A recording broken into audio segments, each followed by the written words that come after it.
Sup? Hey. Yeah, welcome to the stream. Sorry, gotta pull down the volume because I found myself a good BGM playlist. Oh, there you go. That's from G Savior PS2, by the way. I'm gonna be building the Kshatriya. Also, what's up, Dimos? And yeah, whatchamacallit, your boy Snow, kinda snitched on you, fella. It was like, you know, I have a buddy who has a bunch of OCs, and he's like, man, I sure would not mind people drawing them, drawing tasteful pinups of them. I was like, who could that be? And, first guy, first guy I thought of was this little Jerry dude who also draws stuff, and it was not him. In fact, so I was like, yeah, that's your boy Dimos. Yeah. Anyways, on to the bell pepper. Give me a second. Gotta reload the page. Sup, Shardai-kun? Yeah, we're building the Kshatriya. I like women that. What I can say. Oh, what I can say. What can I say? Makes sense.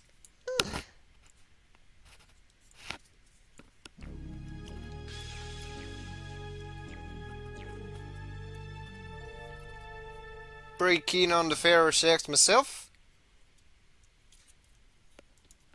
Yes, as my now fiance can attest, I suppose. Anyways, so yeah, before the stream, kind of last week, and also today, I've tried painting stuff, and mostly the white bits. That's what I did last week. Tried going in with the whatchamacallit with a toothpick. Bad idea, but I managed to scrape off the excess, so it's all kosher. It's all fine. Now what I did today was that I tried to pre-pen line stuff. Let me fetch the runners that are currently drying, because I've painted it on the runners, being the hack I am. But yeah, give me a second. Be right back.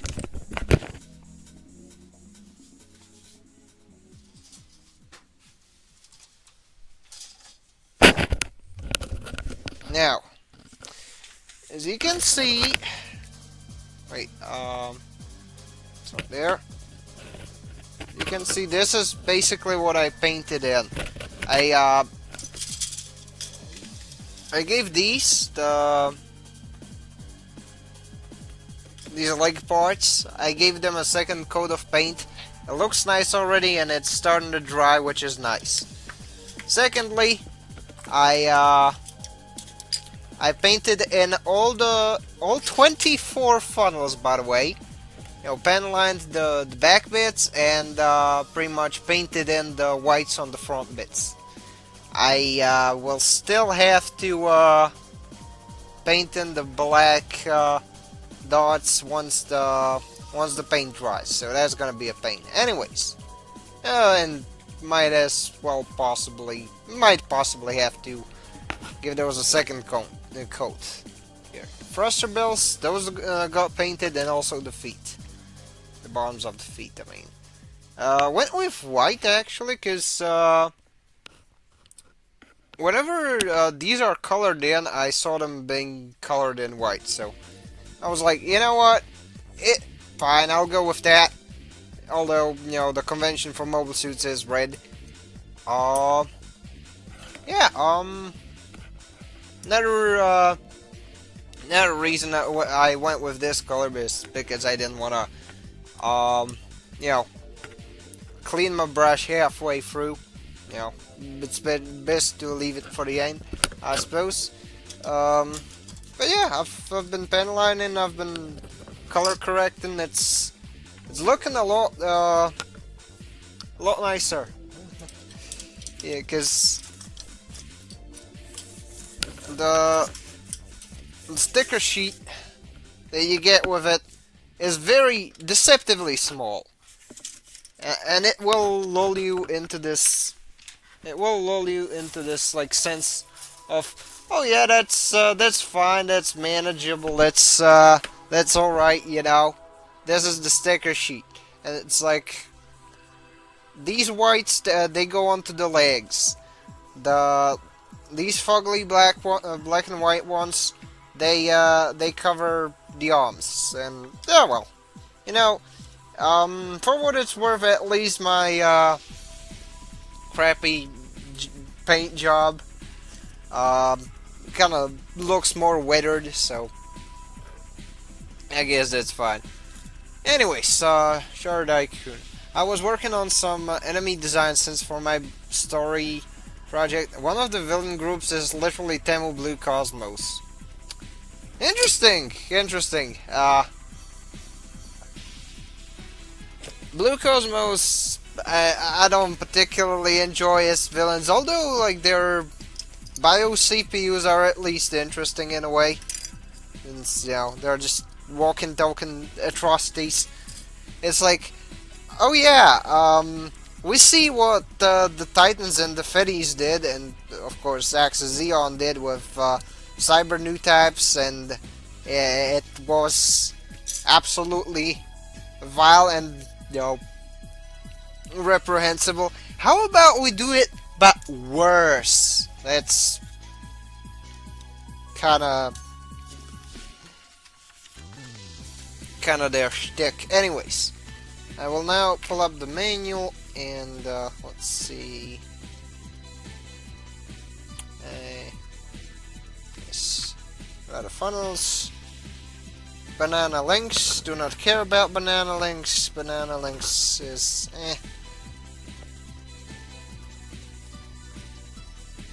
But anyways, there's the other arm, and I think this is where I ended up on.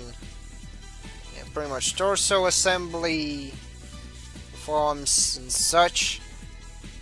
And now we have a G runner, an I runner, a polycap runner, and yeah. Alright.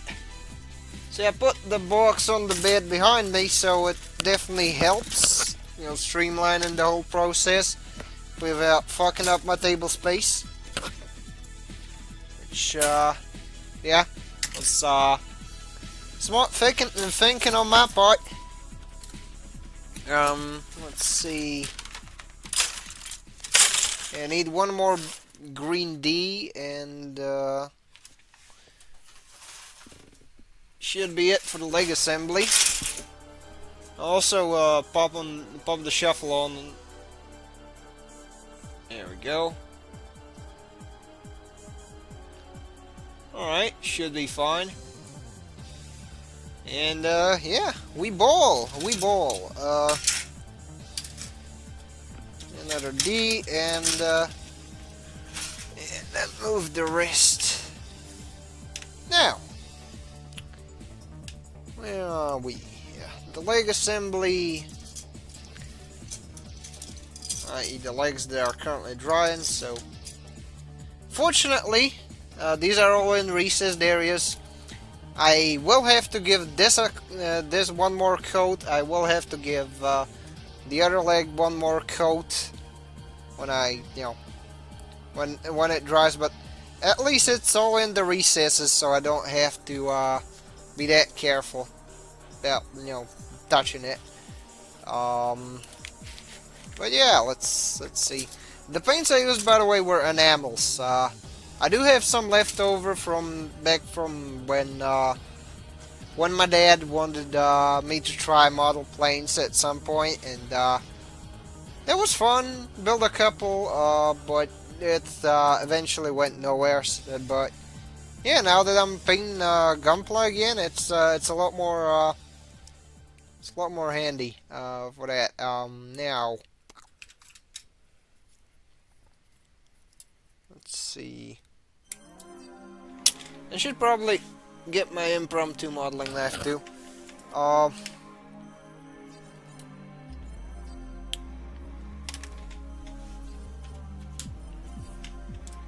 and yeah, I did not want to take out my modeling marker. Is my Gundam marker is if I'm pen lining, the issue I run into is that it's not super clean, or at least not as clean as I did want it to, and then I have to use ethanol to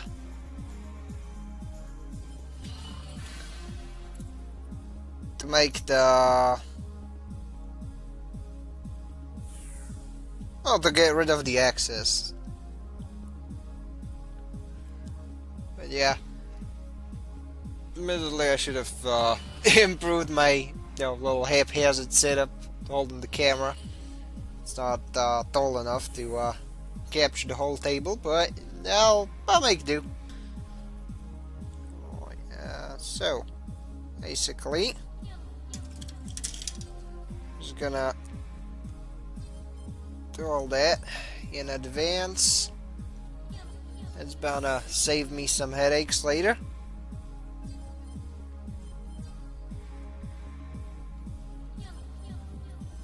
There we go.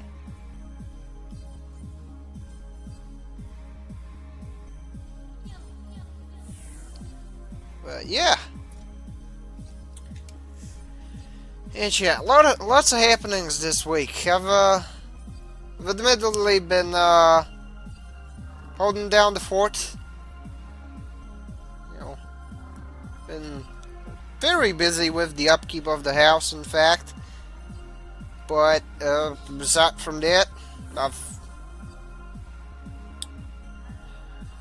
did manage to start a summer job. By the start of July, and it's been fun. I've been making assorted stuff in Blender, getting better and better along the way. Although it still leaves a lot to be desired. I have yet to master all the modifiers and such, but not too shabby. Not too shabby.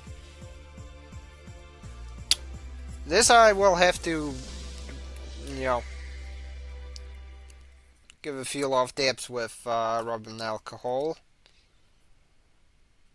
But, which I should have done earlier, but I thought those recesses wouldn't be as big of a deal as they are. Guess that's on me. I wanted to simplify the process so that we can get more stuff done on stream. And as far as the general assembly is concerned. But yeah, there's been like the new Rogue Orbit prequel, which, I mean, I don't care much for the designs so far, It's kind of on the fugly side. But at the same time, the fellas working on it, are have an interesting track record. So because you got the standalone complex guy working on it, and one of them Godzilla dudes. I think there was also some composer with an admittedly impressive resume as well. So I much like with Rogue Orbit, I maintain a level of cautious optimism. Yeah, that's the right way to put it.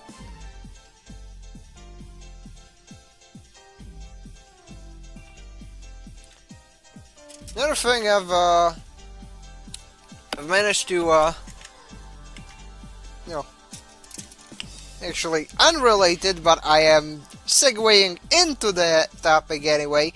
I've been working on whatchamacallit, the script for Steel 7, and the first part is almost done. I just need to go over the third chapter. Since I broke it down to like a couple chapters per part of the damn thing, because I'm going over the entirety of Steel 7, so do not be surprised if the thing gets delayed a bit. It's a there's a lot more pages to get through since and it is 3 volumes per an entire video, and on top of that, those chapters are a lot bigger. Since apparently Steel 7's chapters, they average around like 40-ish pages. Not like 20-ish, not like not 30-something-ish. They go all the way up to 40. And of course, the intro is you have a lot of like explanations to go over. You have, you know, you have a lot of stuff happening on them pages. You can't just go like, oh yeah, they fought, and that happens for the next 5 pages next. You know. But yeah, I only have chapter 3 to go over. Chapter 3 of the manga. That's all gonna be for chapter 1 of the Steel 7 video. Which, again, considering the amount of stuff that I'm going over, there is a chance it will be delayed by a bit. But, you know, it should not be as much of an issue. Hopefully. Now, let's get them tootsies, snipped out.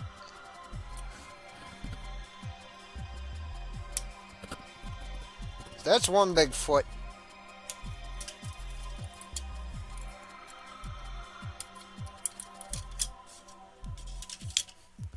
What's your shoe size? The NZ666 Kshatriya.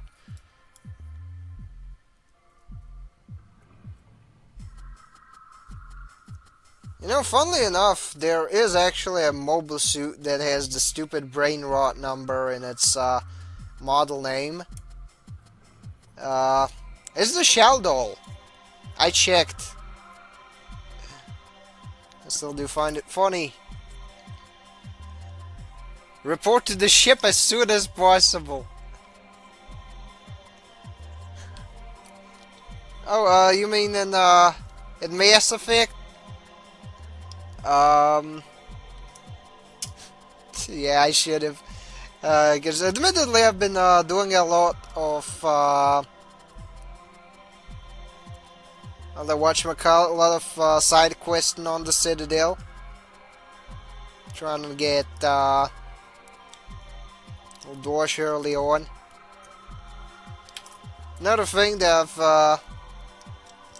gotten around though is kind of the first planet expedition. I've chosen to beeline it for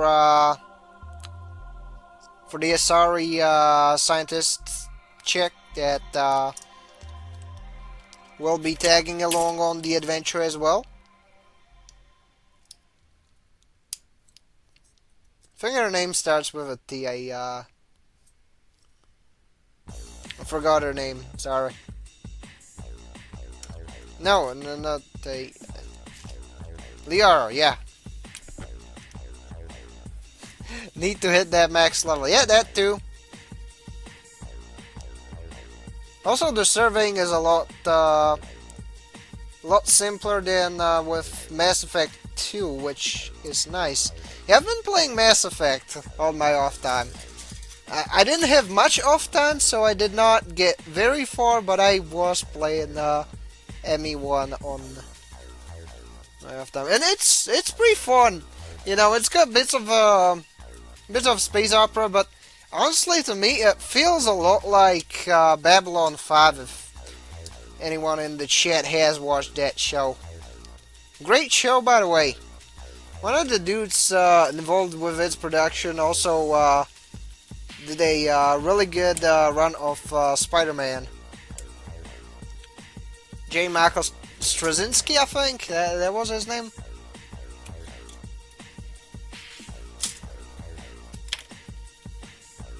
But yeah, you know, in some ways, the stuff that I dealt with thus far on the Citadel, you know, does remind me of like, this is probably something like that. This is probably something that, you know, Captain Sharon would probably have to deal with on Babylon 5. At least in a way.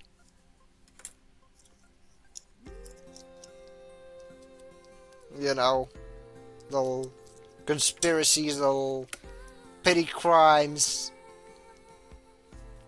mysteries, and so on and so forth. Okay, I'm skipping that one. And yeah, got them feetsies. Feet. Cry your heart out, Quentin Tarantino. I got them kshatriya feet. Anyways, there's a kshatriya looking as its feet are being assembled. And got G3 and the G4. Wait, this ain't right.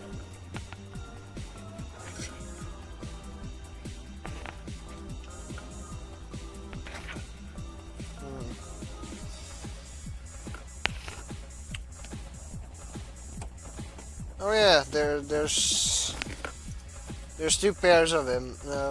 I thought I'd have to assemble the thinner bits. Oh, my uncle knows about B5. He really loves that show. Great. He's a man of taste. I mean, especially considering that, you know, you said that he really likes Haman Khan from Gundam Double Zeta. Also, who's his favorite character? Do ask him. I want to know. Me personally, I really liked Jakar. I really liked like, what was his name? Head of security. The dude, short hair, really friendly with the captain. Okay, sorry, forgot. Who doesn't like female villains? I mean, yeah.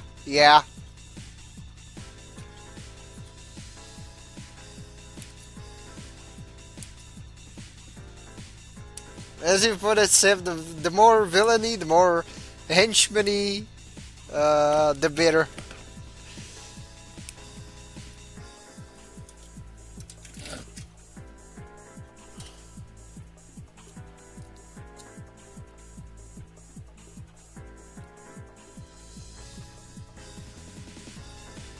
There we go.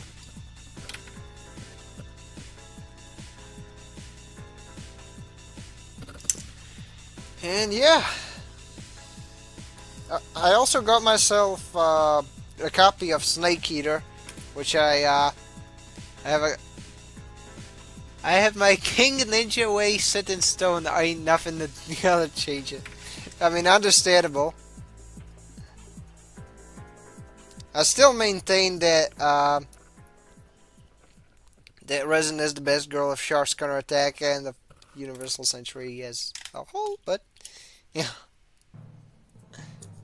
that too is something I ain't compromising on. Anyways, yeah, feet.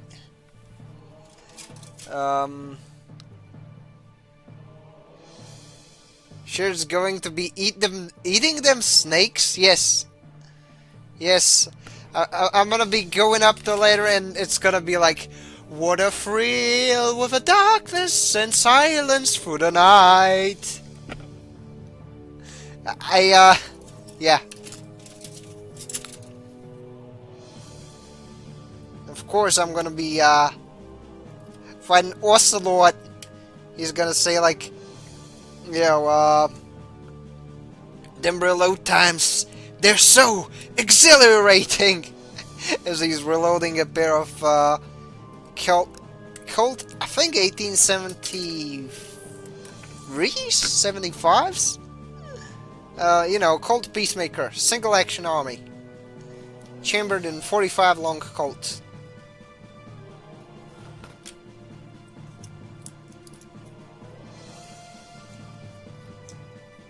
Anyways, yeah, I gotta clean up the back. But yeah, that's, Colt Single Action Army, the best handgun ever made. I mean, it is reliable. Though, I know the early production runs of the SAA, did leave a bit to be desired. Since, you know, if you were on a horse and you had all 6 rounds loaded, you could technically, I mean, there is a non-zero chance you could negligently discharge 1 round into your leg if you bumped it, but, you know, there's clever ways people manage to kind of, you know, get around that by just loading 5 rounds. Simple as.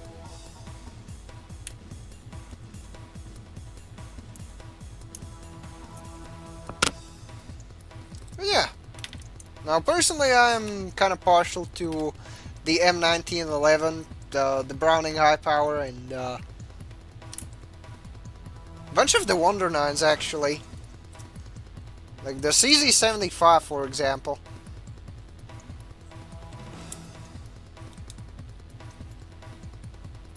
But not as cool as Mac 10 firing in 3-round burst.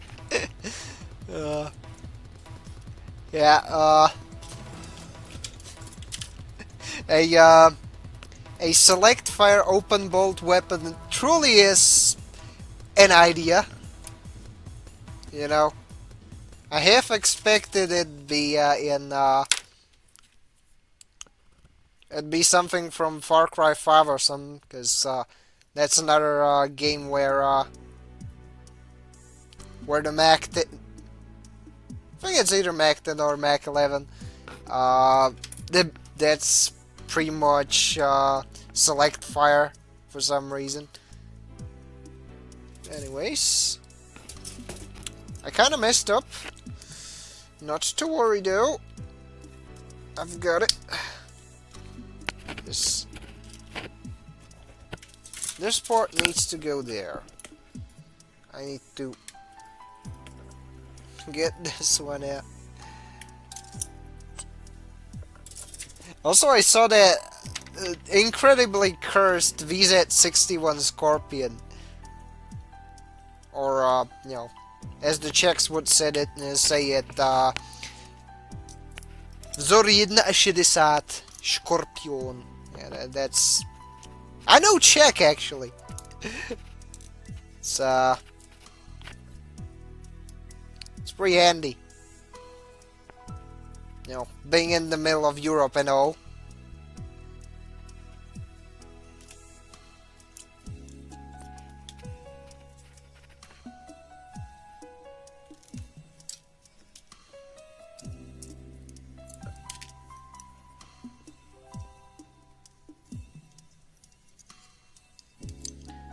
So pop this one into place.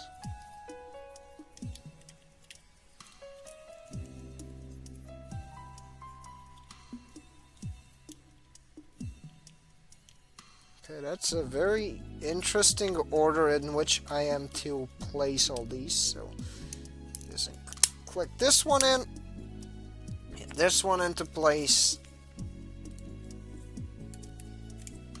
Right? And I also like the FAL and the M14. And as far as like the longer guns go, is well, I do like bell rifles. I even own a replica of the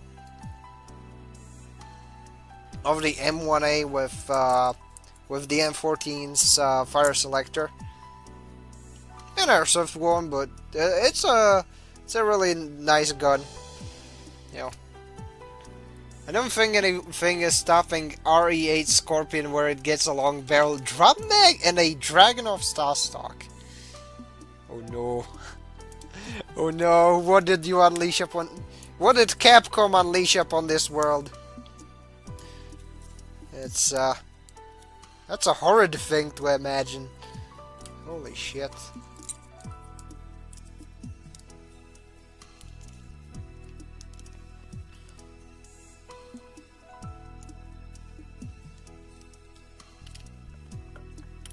Anyways...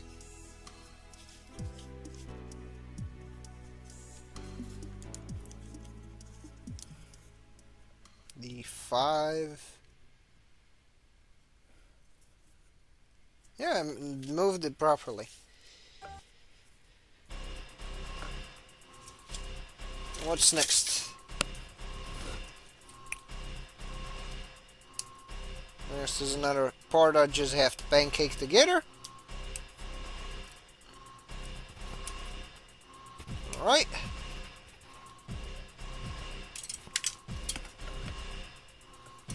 Anywho. It's kind of nice that the chat widget in Streamlabs actually lets you view all the stuff on your screen, all the chat stuff, so you don't have to alt tab as much. Anyways, these waffle together, but at the same time use them for polycaps. Dang it, I should have... I wish I knew of these. I would have grabbed my stinky modeling glue and done that off screen. But again, I do have some leftovers. Some pretty handy leftovers at that. Just for modeling. This is just polycap C, and polycap C.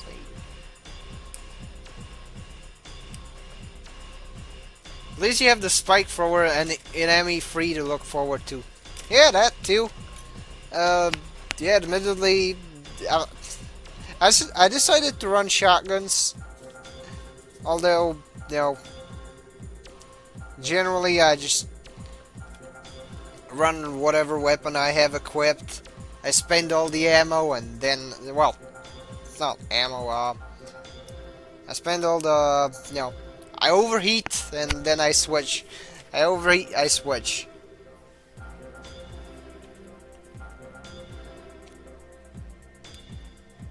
That's the current strategy, because I don't have as much stuff, you know, allocated. Or a shotgun, there's actually a nade launcher with a charge gimmick. Hell yeah.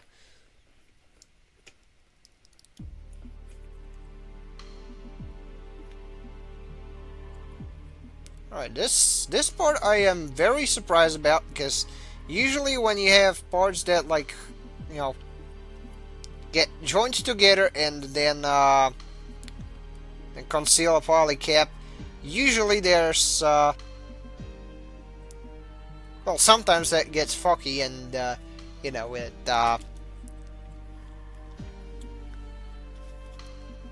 and it just won't, you know, stick together. It usually just, you know, awkwardly separates, but so far so good. Good. Okay. Okay. Fortunately, I did not lose a funnel because it got caught on the runner. But yeah, I've made sure all of these are firmly in place.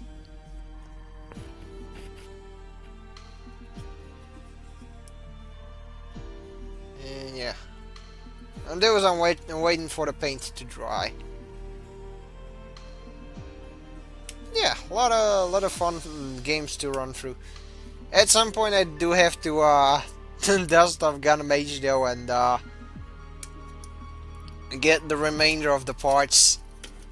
Cause I've managed to get all the 9-star parts, all the 10-star parts. Well, no, all the 9-star everything up to like 10-star parts.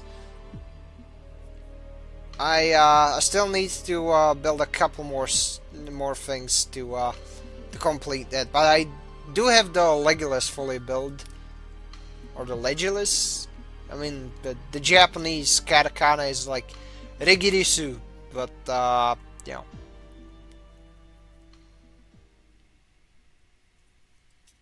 I also have the H3 Laguna.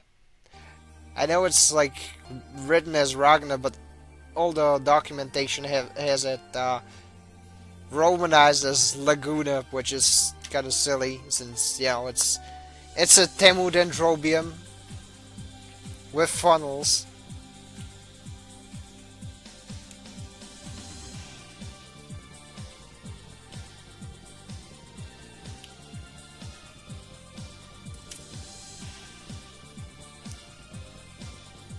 But yeah, there we go. We glue this one together.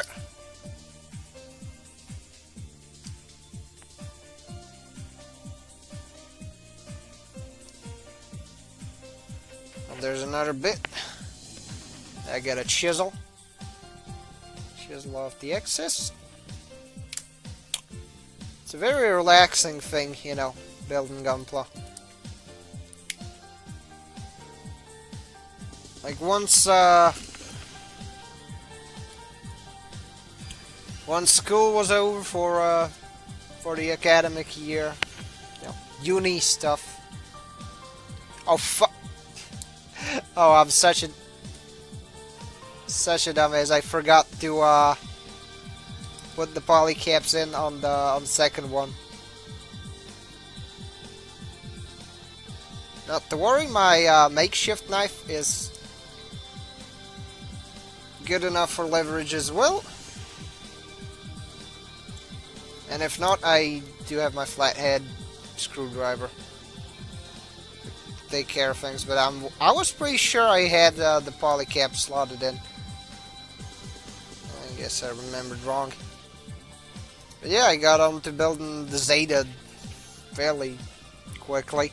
I got myself another kit, the Anxia. I wanna like fully paint the Anxia. Wanna know something fun? Sure, shoot.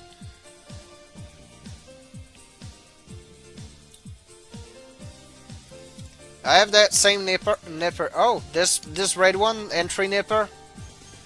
That's cool. See, I got this one because it was cheap and it was on Hobby Link while I was shopping for Gunpla. And it's stuck with me ever since. Now, let's see. G5 and G6. Sure. Well, we can in fact have that. G5, G6. This is a surprisingly simple leg assembly.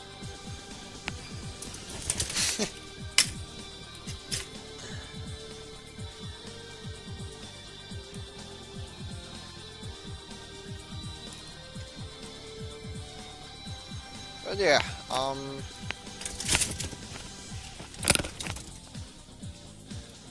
so D, where is the D? There we go. Polycap D. Still got a high-grade Zakuan, Gilgug, and Lagoi to build, but I do want to try painting them.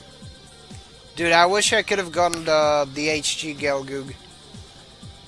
Though, admittedly, the local hobby shop does have Shiko Sagai's Gilgug from G-Quacks, which I would not mind building at some point. But yeah, the HG Gilgug I'd love to get at some point.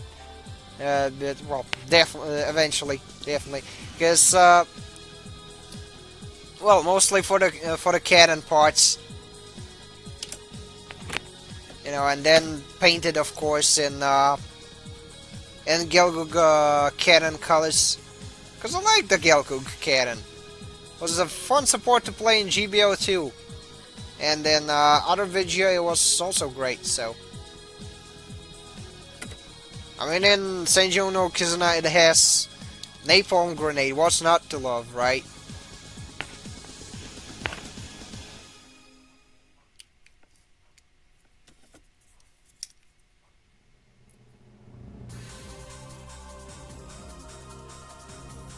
There we go.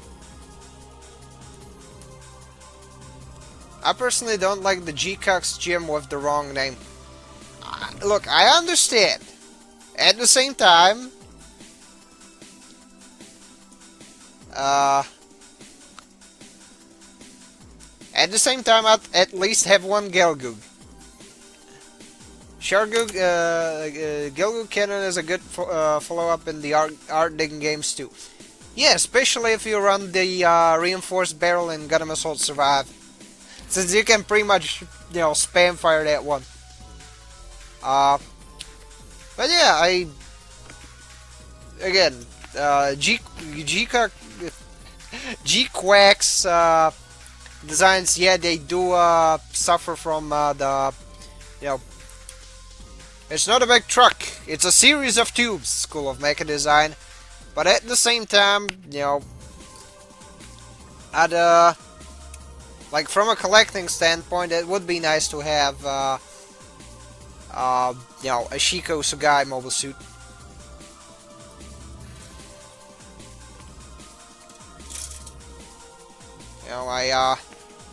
I've been considering, eventually getting the rest of the Double Zeta's Gundam team. There's Hyaku Shiki and Mark II and Double Zeta in stock at the local hobby shop. So, I don't know. I think it would be fun to build those.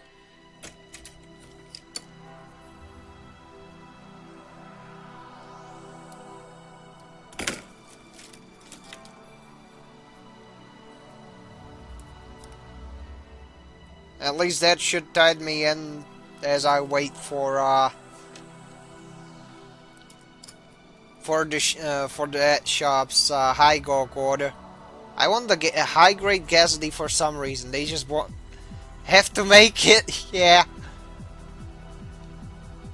Honestly, from the Gaza series, I do want the standard Gaza C. That'd be fun. Because I like the transform design. It has the silver leg claws. But another one that I'd love to build at some point, if Bandai were to make it into a model kit, would be the Gazome, honestly. Because the Gazome is a pretty nifty suit. It's got missiles for these. It's got the Cella transformed modes. It's got all sorts of stuff. All sorts of silly stuff it can toss at the enemy. Now, the A-Runner.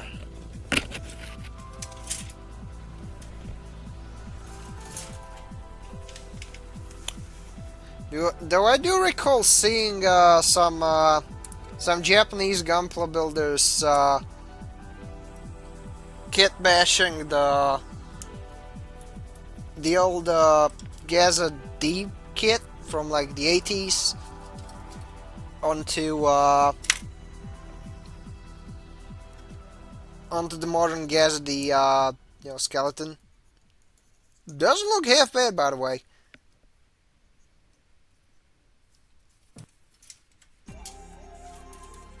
Or HG Jamru Finn. We need the HG Cattle. I mean, yeah, sure, the Killdozer. The Killdozer would be fun.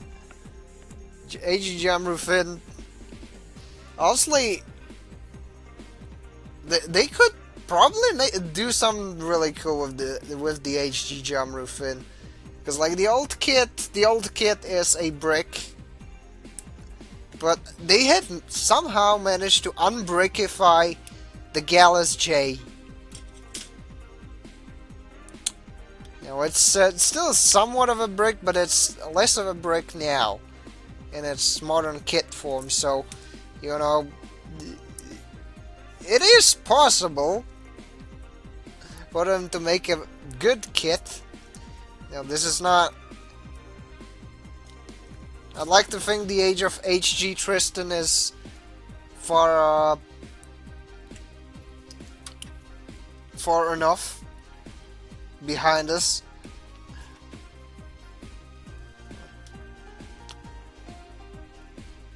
You know, come to think of it, I don't really have a lot of fitty suits. Though that's very much intentional. Like, I don't... The only fitty ones I have are literally just the F-91 and the Grandpa Gundam. Also the Gym. The vanilla Gym. But one fitty suit that I'd love to get at some point would be the Bjarland Custom. Because that thing is a beast. And it would be a blast to pose. Though I dread the fact that the post-import price would probably suck a lot. I kind of wish a local hobby shop, you know, restocked a bunch more Xeon kits a lot more often. Like, I already have the Zogok. Just let me get the best girl Gyaradoga. You know, Resin Schneider Custom. I have the Bjarland Custom. Yeah, I know, dude. I've seen it in your stop motion animations. It's a really cool looking mobile suit.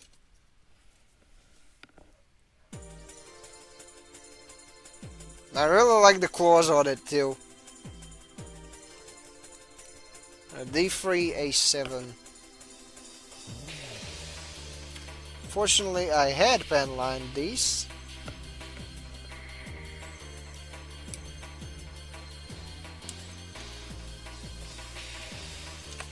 There we go.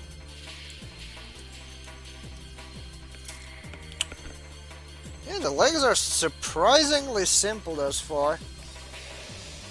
Because like the torso assembly was quite an ordeal.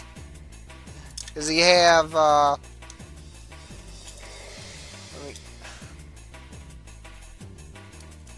you basically have a bit that goes here, another bit that goes on top of that.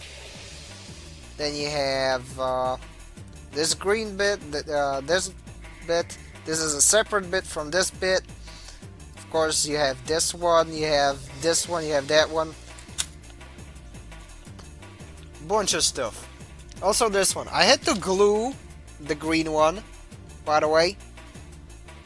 In case you're looking to build the Kshatriya, there's a recommendation I can give, is that you gotta glue this bit in, because it,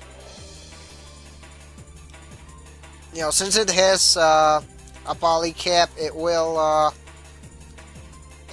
split itself over time as you move the limbs. So just secure that with glue and you should be fine. I'm gonna chisel down the excess from this arm because I didn't, you know, get the chance to do so.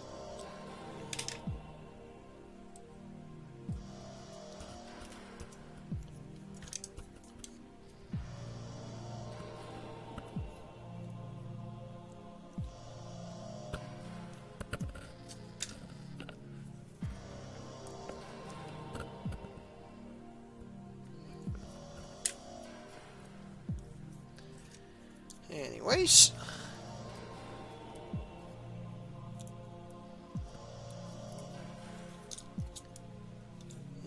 so the arm is back in. Just don't move your bell pepper too much, that is all. I've heard some things about the limbs. Yes, I know. This is a polycap build and it has a lot of weight to swing around, so I am more than, more than aware. I've seen some of the reviews, although I've gotten the kit much earlier. Actually, 2 years back on a little whatchamacallit, anime con. Which is where I met Mrs. Shirt, funnily enough. Had a little panel about Gundam games. Almost nobody came because it's a niche thing and it was starting super early. There were 4 dudes, 3 of them were my buddies. Hi, Johnny87X. Hello and welcome to the stream.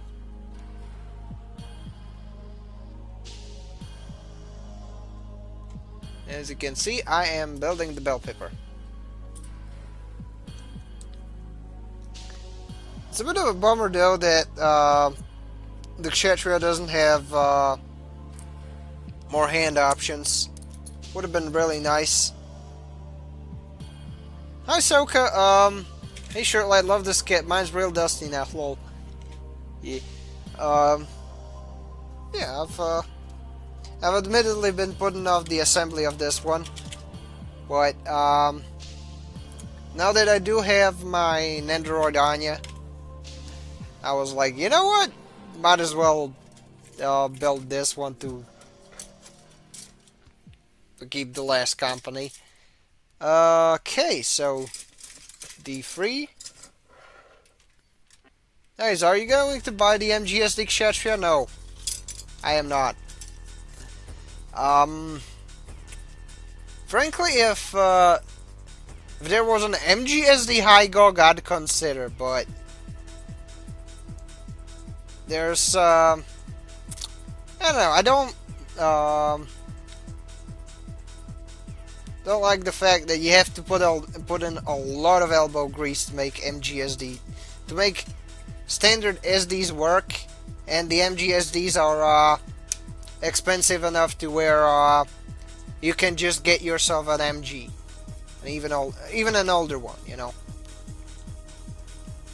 and go with an MG8 guy or something.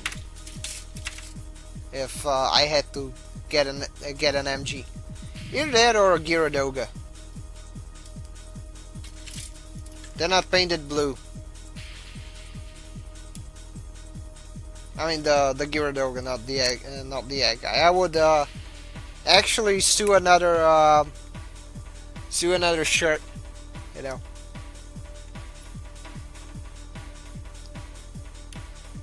Which reminds me, I should probably finish the customization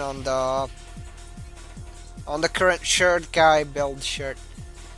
I'm surprised Kshatriya made it to MGSD before Unicorn itself or other MC suits. I mean,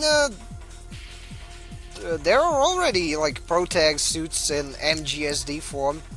You have the Freedom Gundam.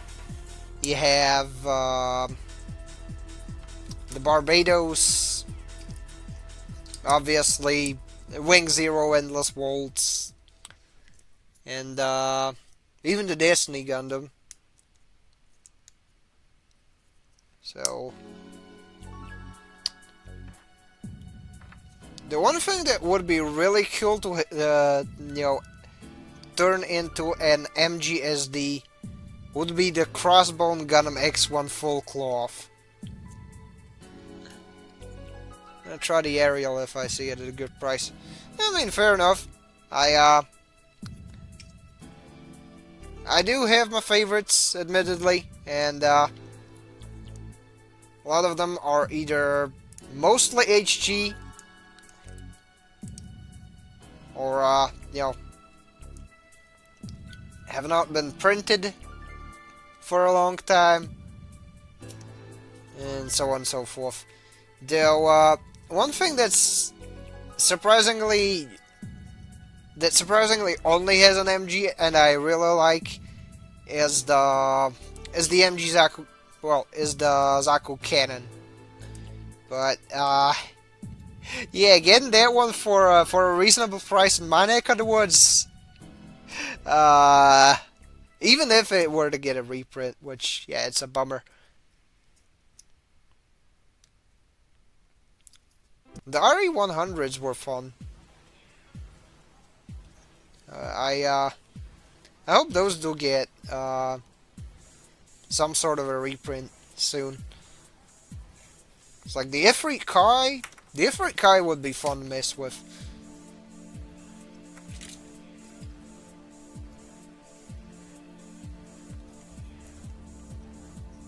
You know, kind of to this day, it does surprise me that that the whatchamacallit, that the Blue Destiny Unit 1 didn't get an RE100 model kit, since you know you already have a 144 scale Ifrit Kai, which is P Bandai, by the way. That's a D1.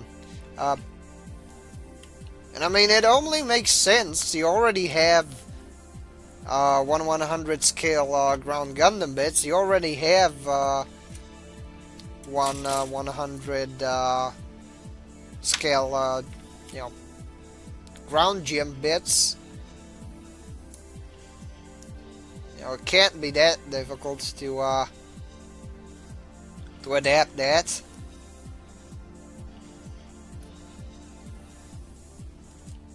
Besides, you know, they'd go together fancier.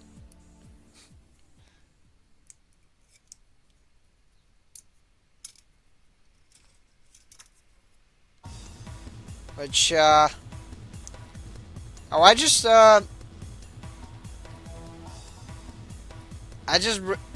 have the aerial, but I first want to think of a way to pull off the gun bits before anything. Cool. I've got my eye on an MG Astray Noir, since it only exists in MG or metal build. Yeah, that'd be an interesting one. But thing I was going to say was you know, about the lack of kits of stuff that would have been logical to actually turn into kits, since makes sense putting them along other releases, but they are not a thing yet. So I was a couple years back.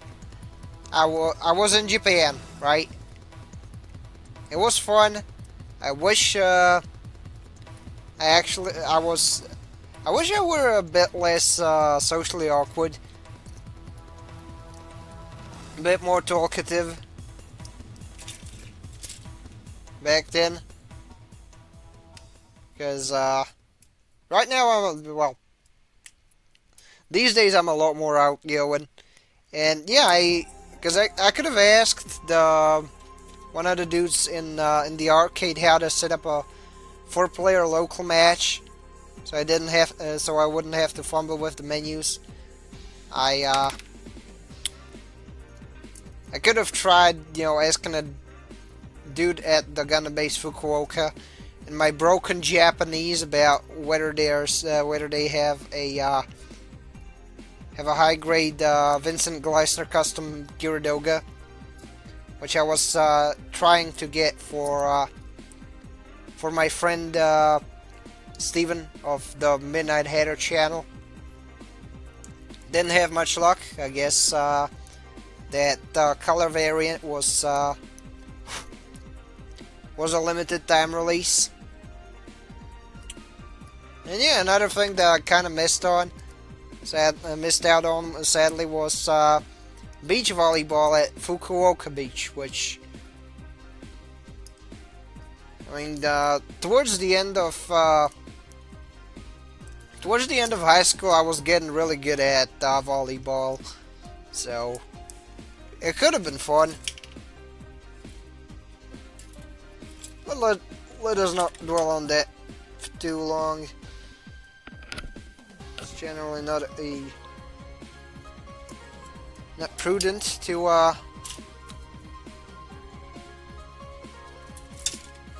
you know, be hung up on that. Let's see. I want to go check one thing out of curiosity. Yeah, might as well do that later.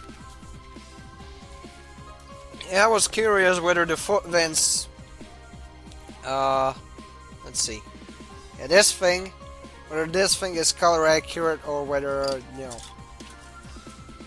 whether I gotta pull out the paintbrush at some point and get that fixed.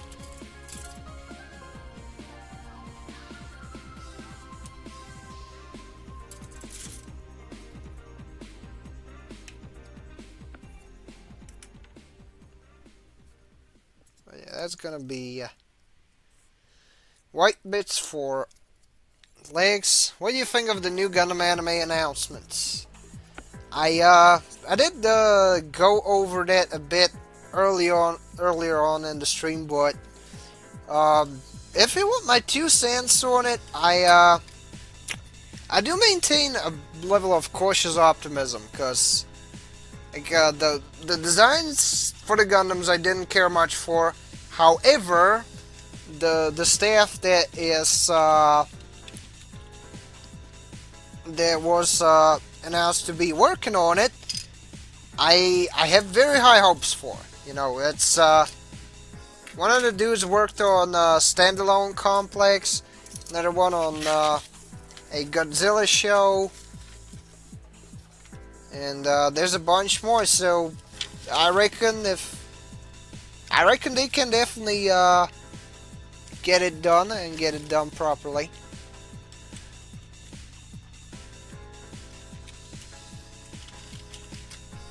Yeah, right now I'm looking up line art in case to cover my bases to see whether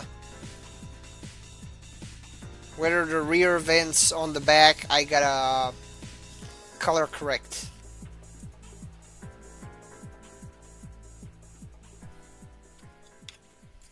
Fortunately, they're just in black, so I can take care of that. Standalone Complex is great. I've been rewatching recently because of the new Ghost in the Shell is cool too. Yeah, I really want to get around to watching Standalone Complex. I've only watched the movies. I really like those. And then I'm like, at some point I really gotta watch Standalone Complex. At some point I really gotta watch Standalone Complex. Right now I'm in the middle of watching Gao Gaigar, but once that's done, and I don't pick up any new series, like, what's another series I wanted to watch? Dorohedoro, that one I wanted to watch. If I ever, you know, decide to bite the bullet and watch Legend of Galactic Heroes, that's there too. You know, Pat Labor, of course, Elgon. There's a bunch of stuff in my backlog, and I wish I could have had. I wish I had the time to get around to it. Another good one is Big O. I want to watch Big O. I want to watch Mecha Batman.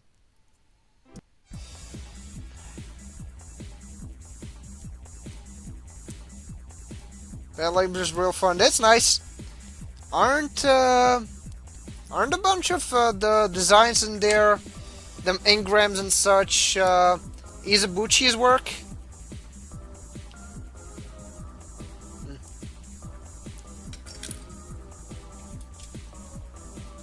Because it definitely looked like something that he'd do. Yeah, but Hygog, dude. Yeah.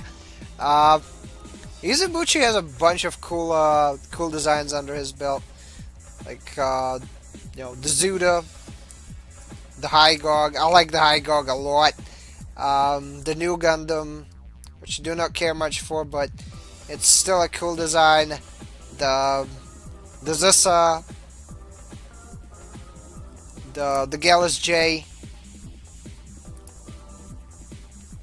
Yeah, if we're not getting you that close by the camera action, I'm just trying to not mess up on color correcting these back thrusters.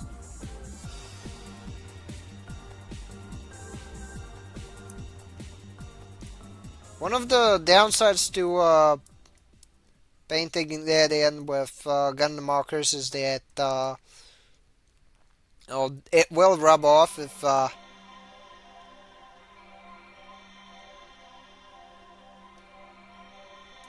not, you know,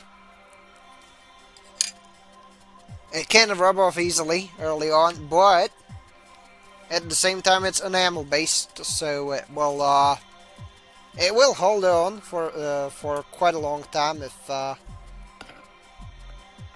did he do the camphor too? I think I'm not sure because he was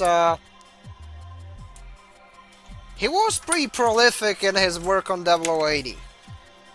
I think he did the Zaku Kai and the Gelgu Jaeger, but I'm not sure a few labors and pet labor look very camphory. And might as well go check since I have the Gundam Wiki open. Okay, might as well close the marker for the time being and MS-18E. It's got Yutaka Izubuchi, yeah! Yeah, it's done by the guy.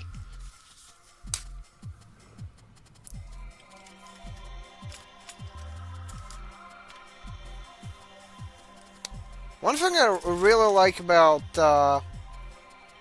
Gundam designers is that they have a very distinct style, you know. If something looks like it got taken out of Dragon's Heaven, or, you know, is very bulky, is very heavy duty, that's probably Makoto Kobayashi's work. Even though the Gazasi that he did is a lot slender than his usual work, such as Double Zeta or the O, or the Marisa, in fact. Whereas, you know, you have Junya Ishigaki, who makes all sorts of stuff, from Zanskar things to like, I think he also did some vegan stuff. Then there's Katoki, i.e. John Sentinel or John Unicorn,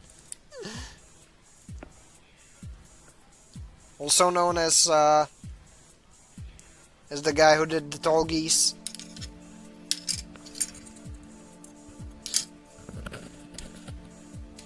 It's a cool mobile suit, that one. You know, the Tall Geese. I think I could have added some more line work on the edges. I will fix that.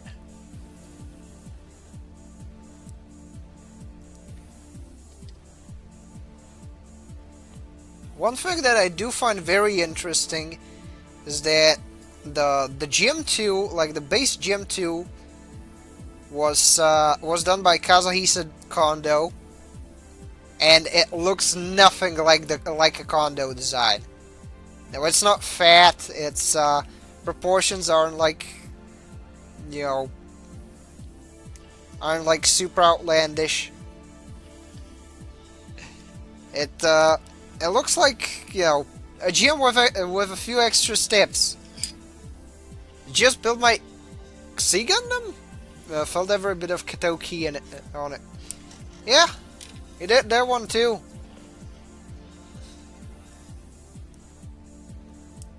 I don't know. Does the Sea have decent articulation. I mean, it's a brick from the looks of it. So now I'm kind of curious, admittedly.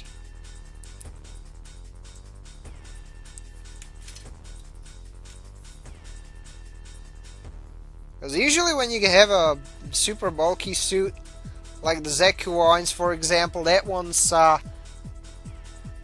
leans towards brick. You have the Zaku, not the Zaku, the Gunpla type, brick. You have the Gallus J, the recently released one, and the old one. Both kind of lean towards brick. Although the newer one, of course, has a bit of articulation, which is nice. Really is a brick and hard to post due to its old shape, but it's solid. Nice, nice. That is nice. If there's one nice thing I can say about brick type model kits is that, for the most part, they hold together decently. I wish I could get the Psycho Gundam or the Destroy Gundam.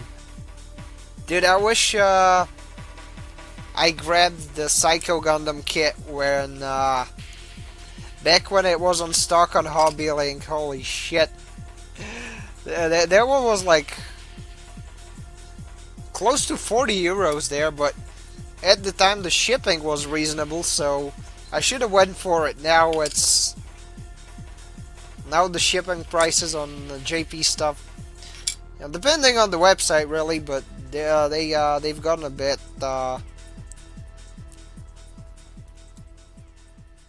less lucrative,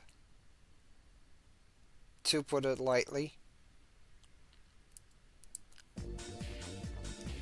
So close to picking up and destroy, but I didn't want my uncle witnessing my madness. Funny. Honestly, I do find it funny that the Destroy got a model kit at all. Like, because Bandai has been dragging its feet on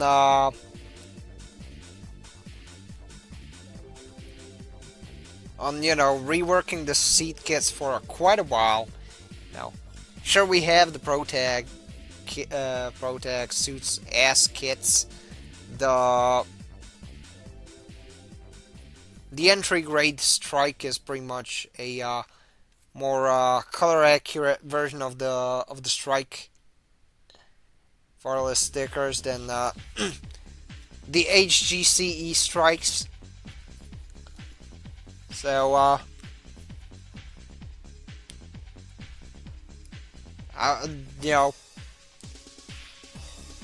but at the same time, you look at the seed line and it's like, okay, but where's the high grade Goon? Where's the Gin Wasp? Where's the Din? Where's the Gwaze? Where's my Gwaze? My boy Gwaze. Free my boy Gwaze.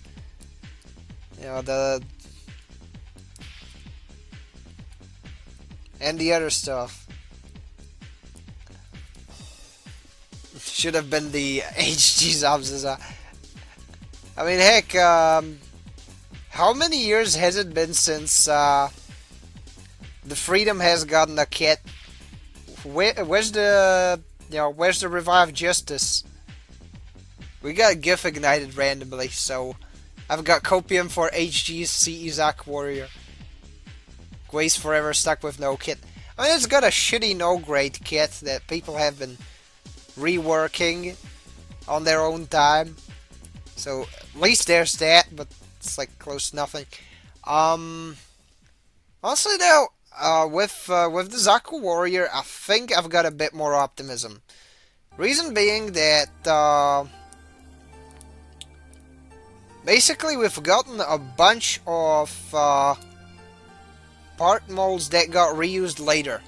Oh, then Gwaze would be nice, yeah. But anyways, my point being, because if you look at the Gian Storm, I want to call it the Gian Storm, but that's it will not be accurate to the name. That one has the same halberd as the Slash Zaku Warrior. You know.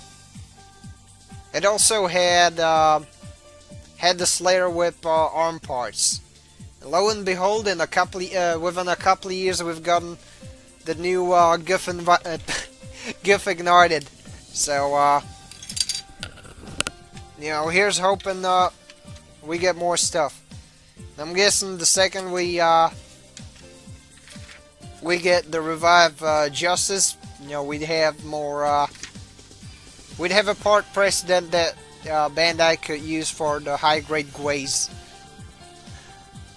GIF Ignite has the backroom dealing being voiced by TM Revolution. Yeah, that's true. Like, you know, the second they pop out the Destiny kit. Miku Orange! Then they pop out the Jin. Within like a year or two, they pop out a P Bandai version of it that's orange. And so on. Like, the Takanori and Ishikawa Patriots are in control.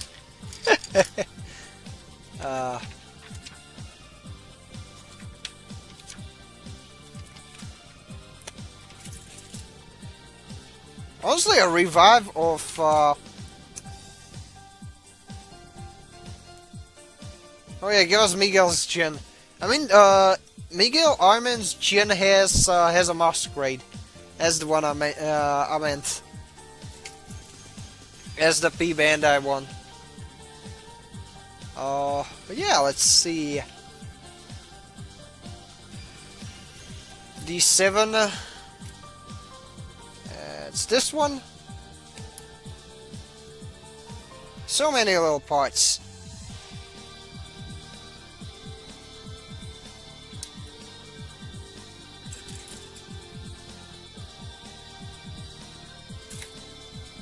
Anyways, that's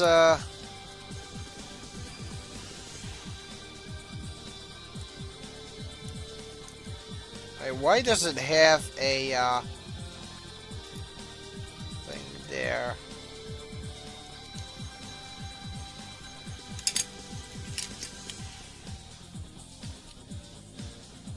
Alright, apparently this one goes here.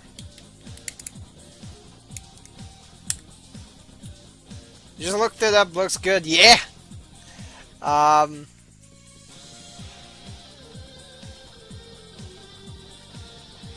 So, what was I, thinking about as I was yapping? I forgot, I blanked out, dang it,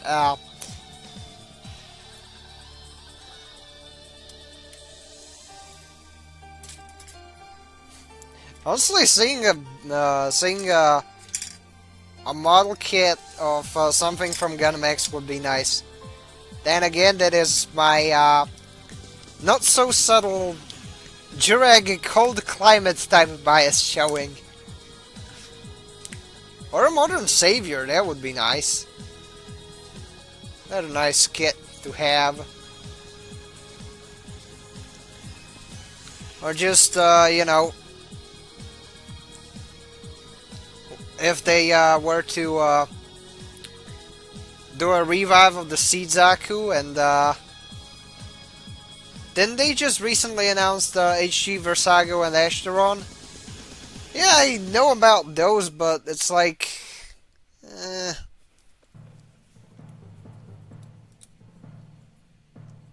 even back in the day when there were all the Ashtaron and Versago kits, we never got the grunts, except for the limited model sets. But give me Vertigo! Vertigo is another fun one. I mean, would be another fun one to build. Considering, like, yeah, need grunts. Need grunts! Yeah! No more P-Bandai Dortresses, give me actual retail stuff. Dang it, Jump Bandai!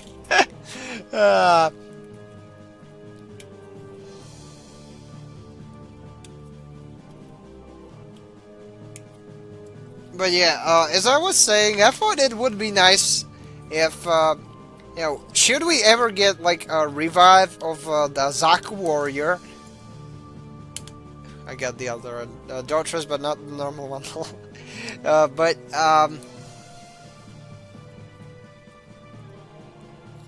basically, if the Zaku Warrior ever got a retail kit, like a revive, high grade, I think it would be really neat if they just also released all the expansion parts, all the backpack bits. It's just one retail set with nothing on P Bandai. It's like you could build it with the Kerberos Zaku pack. You could build it with the Slash pack, the Phantom pack, the Gunner pack.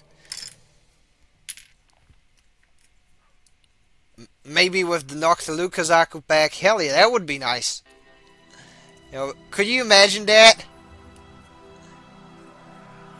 A Zaku with hovercraft bits and jet skis.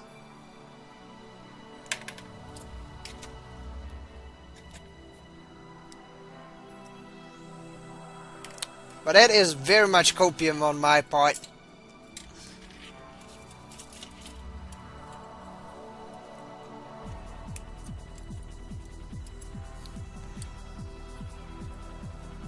Still, I think it would be really good, especially for people who kit bash stuff. And especially for, yes, we need more low quality HG third A kits. I mean, I'd be happy if we finally got the standard Capule. That one's been like without a kit for ages now. Like how in Lord of Kerberos, Baku gains nothing from having the backpack swap gimmick, but has it anyway.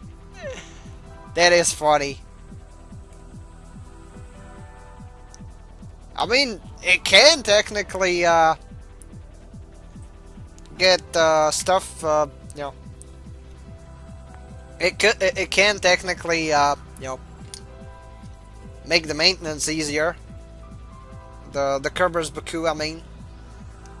Or, if someone messes up the backpack, you can just slap the railguns off of the standard Baku. Maybe if you're feeling extra zesty, you grab the beam cannons and there you go. And even then, the Zaku Warrior gains nothing from having the dog heads, just the vibes. I mean, you can still poke it with the heads and I guess you get beam cannons, but yeah, it's more silly than anything. I'm building the water pod. I want the sumo. Actually, how's the whatchamacallit, the Capule? I've never built it because, well, try getting one of those in my neck of the woods. It's pretty close to impossible, nigh impossible. But, yeah.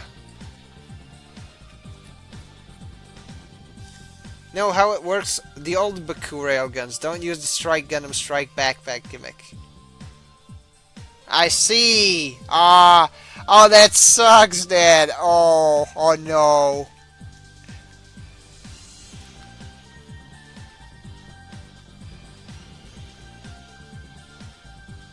I didn't get my hands on Capule. I just trusted they'd make a normal one, and they haven't yet. I was hoping for that too. What we truly need is an HG Turnex complete with a shining finger effect. Agreed, that'd be fun.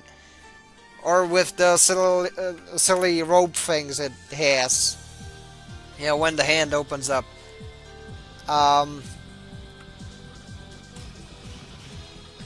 Actually, come to think of it, if the backpack socket on If anything, it makes logistics worse, but Gundam doesn't have to worry about that. Now, if it has the same socket, let's say, correct me if I'm wrong, but here's what I'm thinking. If the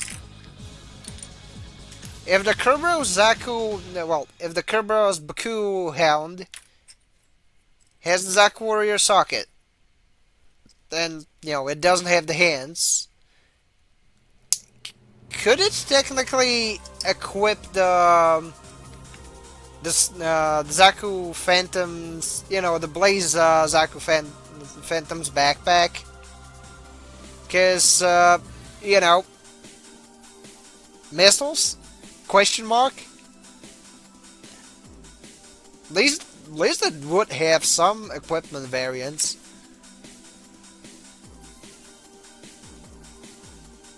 It would still be better than, the usual strap a jet to its back type of equipment.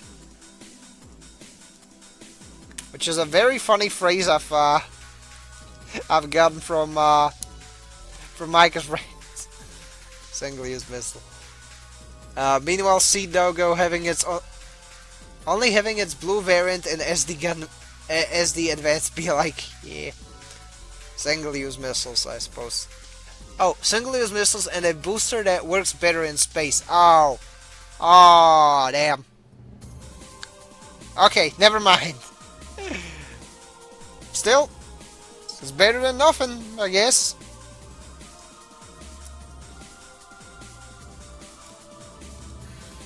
So it technically has options per se, but the options in question are nothing to write home about. Got it.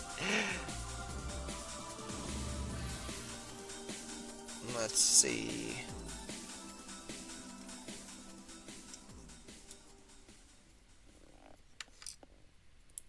So we got this one, and we gotta make another upper leg assembly. Hell yeah. Right, there's the actual upper leg assembly. We need the B runner. Right, let's see. Zaku launcher would just weigh it down more than likely.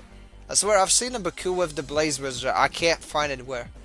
And it's not like it can use the Slash X, just the Beam Gatling, so it's just gonna have a short range turret. Again, better than nothing.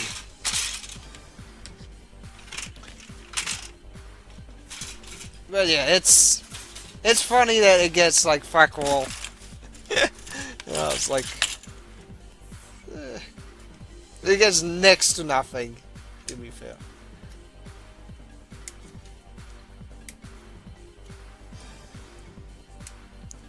Still, it's an interesting design philosophy. Oh yeah, we can detach the Baku heads for whatever reason, but we're not gonna make anything cross-compatible. At which point the Kerberos can just use its dog head where it gets beam guns and more melee.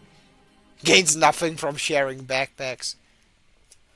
Honestly, one thing that I'd be curious about though would be the Noctiluca backpack or the medic backpack.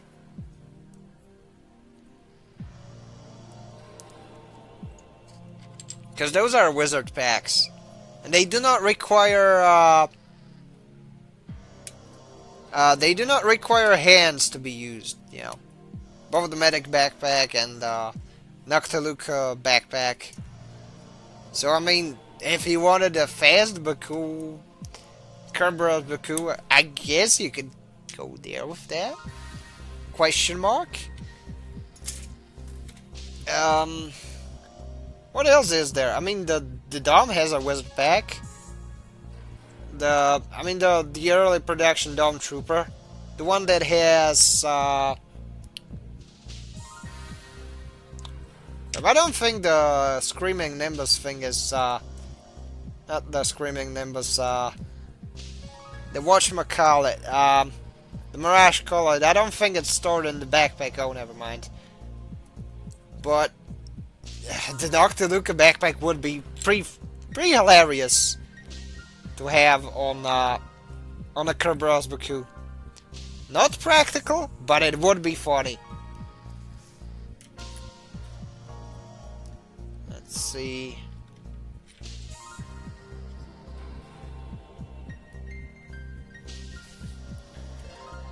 Alright, okay.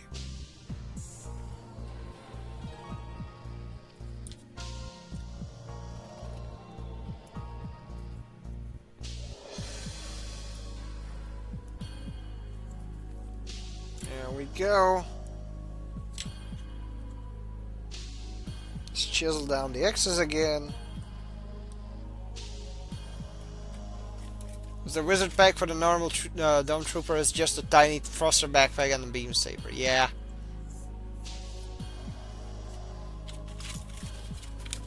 Wait a second.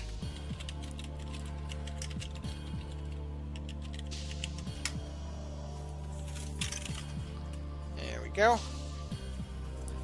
It's a bummer if it's just... yeah. Still, I guess they could modify that and have it be lightweight. Speaking about seed, should put Dogo into my future list just to have a bit more variation to my Zap Grunt roster. I mean, if you want to, sure. I don't know. I frankly wish the Chaos got a modern kit, but that's just me.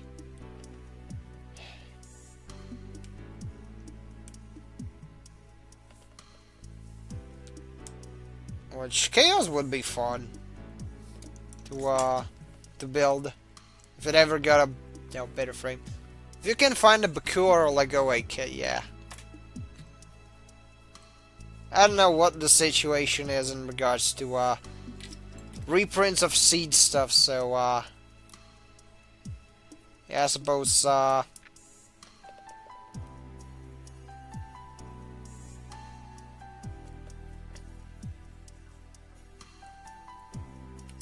anyways. What is this? What the hell is this? Do I even have it correctly?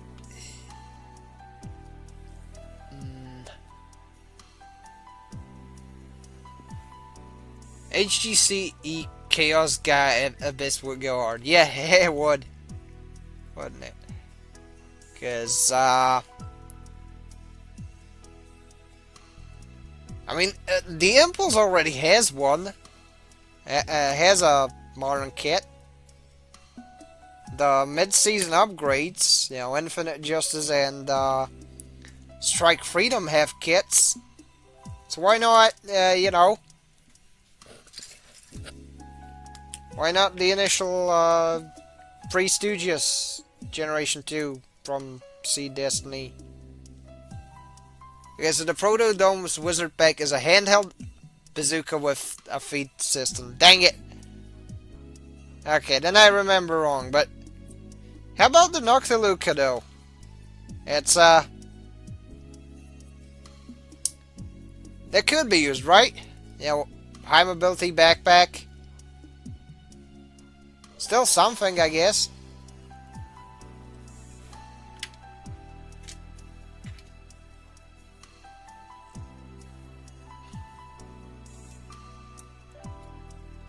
Oh dang it, this is already splitting at seams.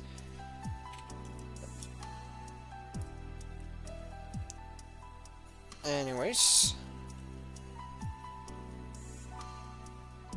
Okay. There we go.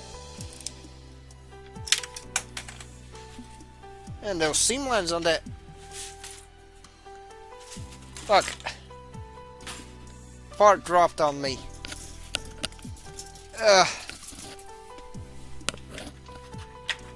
Fortunately, it's a big part. Getting all that mobility going forward real fast. Yeah. I know that Lagoa has a reprint. Looking at that blue Bandai sticker, nice. I'm a lurk a bit before bit. Been fun, fellas. Enjoyed the build. Thank you, Soka. Yeah. Enjoy your eventual nap. I will probably go hit the sag myself in like 2 hours or so.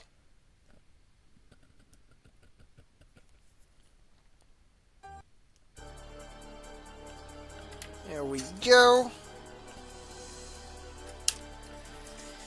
And yeah, let's get them feet done.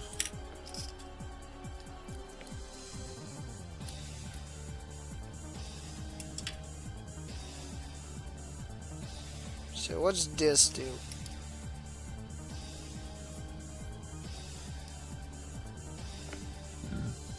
Okay.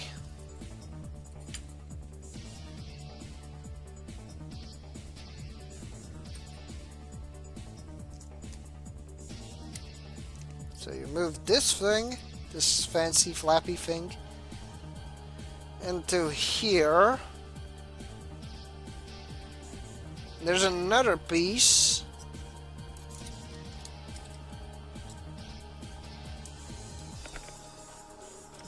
That you slot in here. Oh, that's pretty cramped. I'm not sure what the model kit design department was thinking. Regardless, if you put this one here, alright, it's bound to work, but parts are a-flying, so let's get that reattached.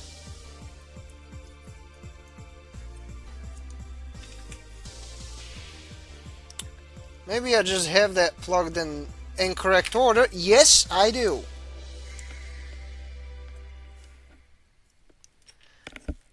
And it's like, why's the back of the foot flying off?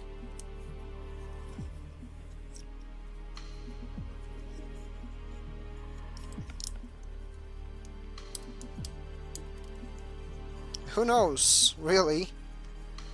It's up to interpretation.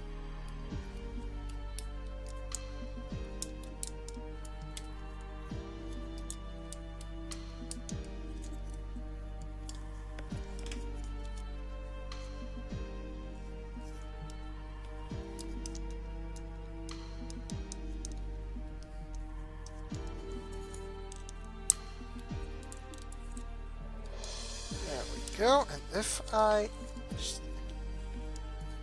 Oh, this has corresponding thingamajigs on the side. That is very useful.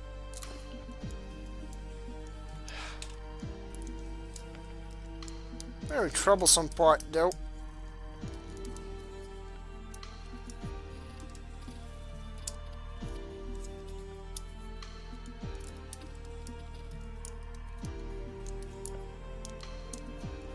Anyways, we got one part of it.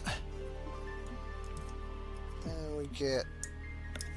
Oh, then we get this one in.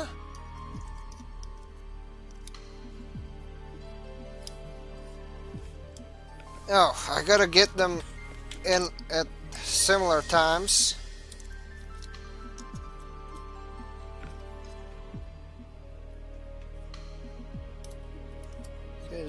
Yeah, that one goes in here, right? Yeah. It does. Okay.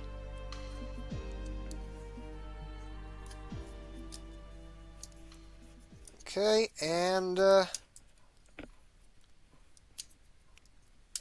we go. There we go. Sorry for spiking the... No, not spiking. For peeking the damn mic, but... Man. What a relief. It's a very, very troublesome coupling of the parts. Because you gotta get all the bits squished. There you go. That's a very nice knee bend, though. I will absolutely panline this little crevice.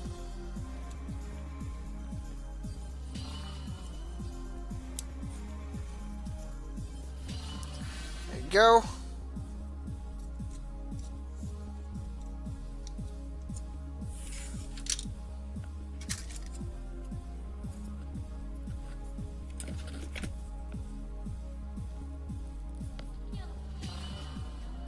Anyways.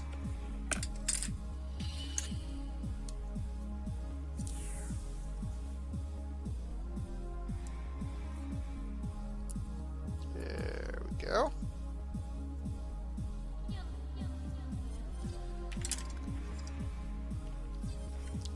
Now, of course, the rest of the fort goes here. And I just found another bit that I gotta clean off. Dang it.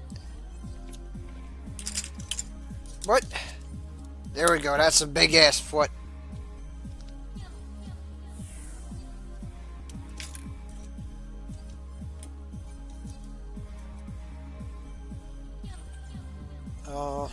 Where to now? I feel like I'm missing a part. It could just be me, though.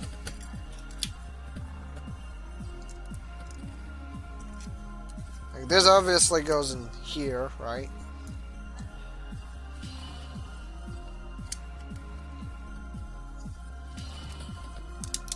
It gets slapped in here.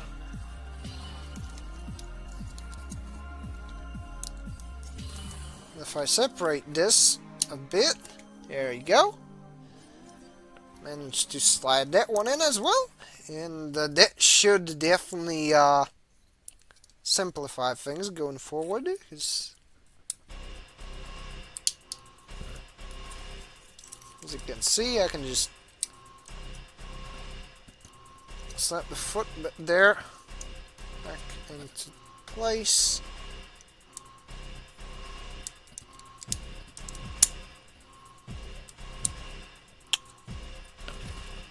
Okay, that's a very egregious nub mark.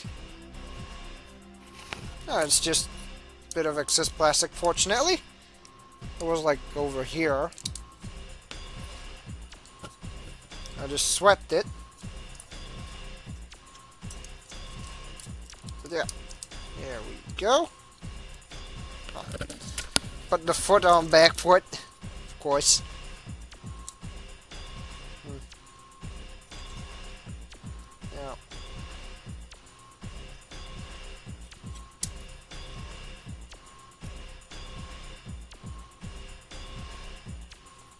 Okay, so foot is there.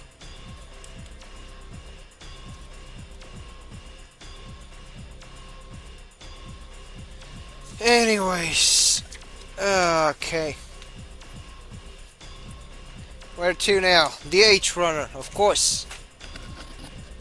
Oh, speaking of H, as in like Gundam Age,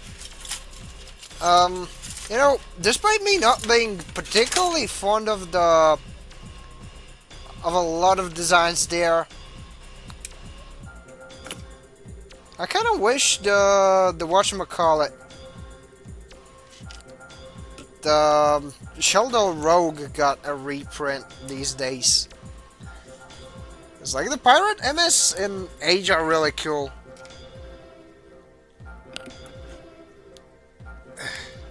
The Basidian ones.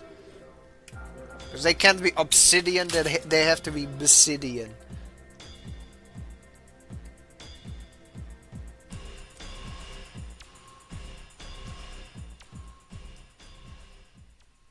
I see, so this is just plain joints.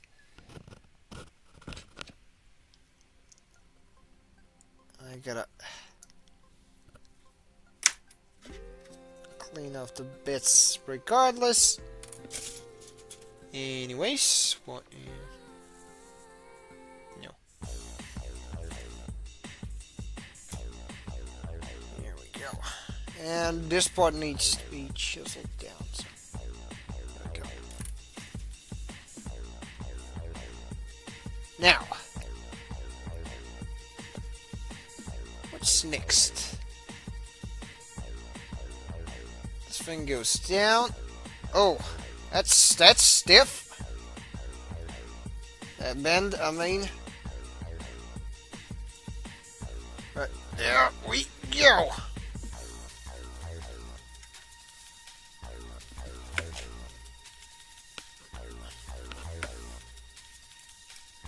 I'm guessing, I gotta assemble another one in a similar manner.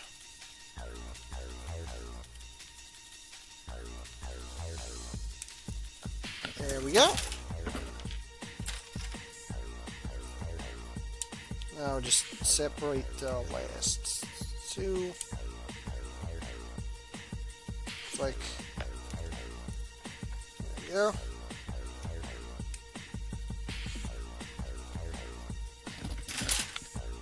We all know your favorite H thing is the girdle and followed by the diverse.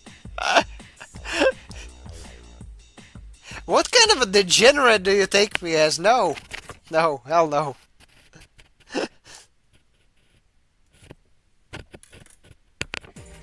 I do not like the Temu Big Zim, and I do not like the fugly ball thing.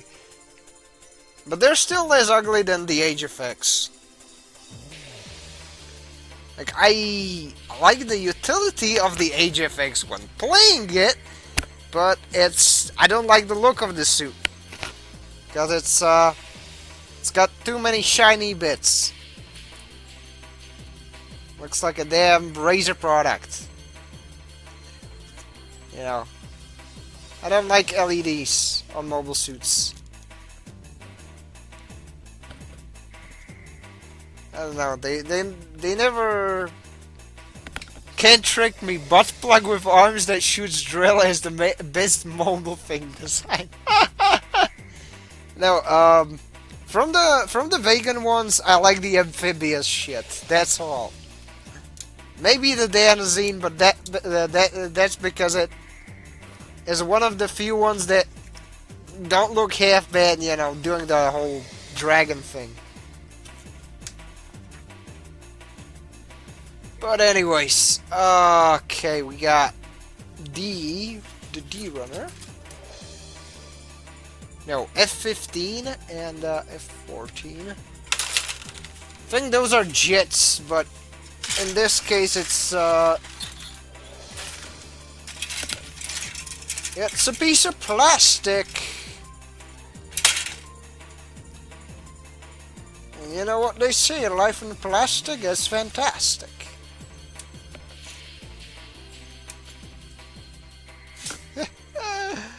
Oh man.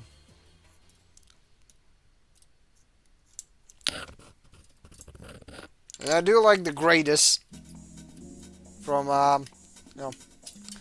from the Fetty equivalent faction in age. Mostly because it's literally just right, so that's polycap D. Mostly because it's just you know, a Zaku.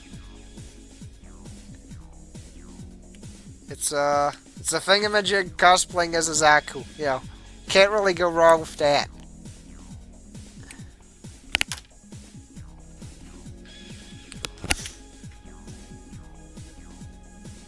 Yeah, it's... I don't know, gotta be just very much a mixed bag. Be it in plot decisions and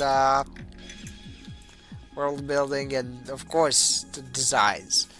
Temuzaku, yeah! Yeah, I'm a simple man. I like my mono eyes, alright? I just don't like the base gin. The base gin is kind of meh. Now all the gin variants, those do give it some flavor, you know.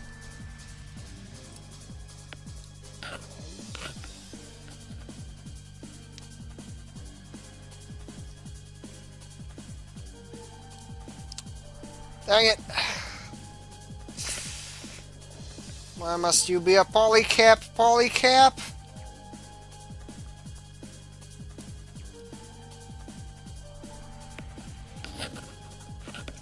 There you go. Because, like, the Gin Ochre, really cool desert suit. The Gin Wasp, really cool, you know, amphibious suits. The Gin Famoose, really cool proto-goon suit.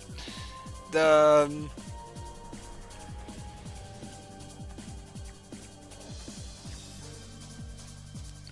Gin, tactical reconnaissance type, aka the Proto-Din, really cool, you know, flight recon suit. The long-range recon Gin, really cool sniper suit, and then you have Jin, the generic thing, which kinda does nothing. You know. Like, the land work is a lot busier than a Zaku, and they can't make it an interesting design like the base one. I mean, it's not bad in games, say, but it's... I don't know. I need flavor. When I look at it, I need flavor.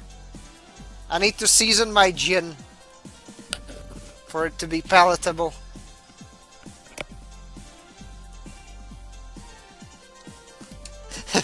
The Zef, they don't season their gins.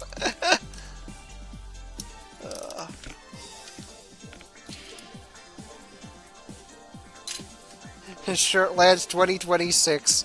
The Zef don't season their gins.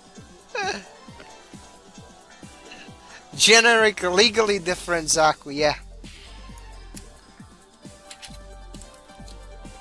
Then there's the Anf, which is kind of inoffensive. And, of course, the Tieran.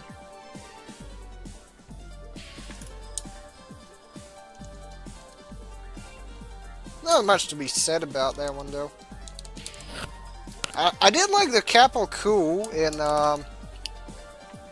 Witch from Mercury. That one was an interesting spin on a Mono-Eye. Surprisingly enough, a lot of my yeah, that's the Hip Assembly. Although my favorites in regards to G-Witch, when it came to mobile suits, was the Zawart.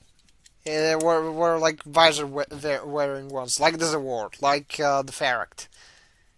I kind of liked some of the demi ones, and it's pretty offensive seeing how it farts out so much fossil fuel. Look, I mixed up the Tieran and the Anf. I was like, yeah, Anf is the shitbox that you see on Craigslist for a ridiculously high price because someone's, you know, someone's like, I know what I know what I have. You know, this better be worth $1,000 or $2.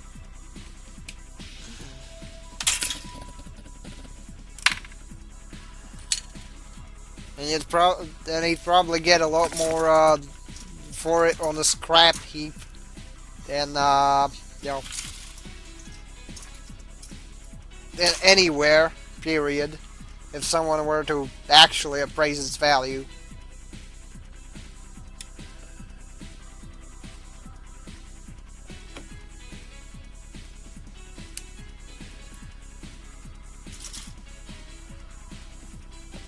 Still not bad for a generic bad guy suit.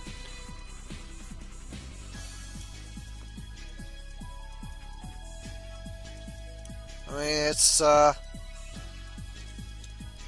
it's something you produce in mass, and its design language is very evocative of it. You know, Human Reform League is in the universe of 00 is basically the Neo-Soviet Union, so of course wave tactics, you know, treating people like chattel, human experimentation, and tossing bodies at a problem. So it only makes sense that such minds would come up with the shitbox grunt MS. That is the ANF. If anything, it'd be hard to not use an ANF. HRL had to start making more of them because it became marketable. Interesting. I mean, yeah, as an export item, because cheap. You can sell it to pretty much everyone. It's not like hard for parts. So it's less like So it's less like a shitbox car, and it's more like a Toyota Hilux. Not much to be to write home about, but at the same time you can mount a gun on it.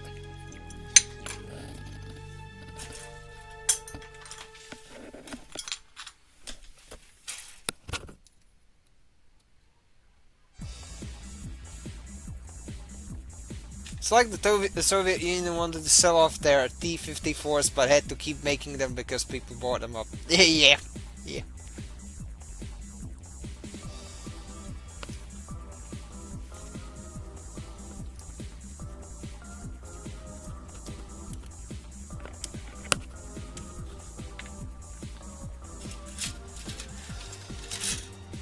Even though they're marginally more reliable, even if they're only marginally more reliable than a Rusty Studiev, I mean the ANFs.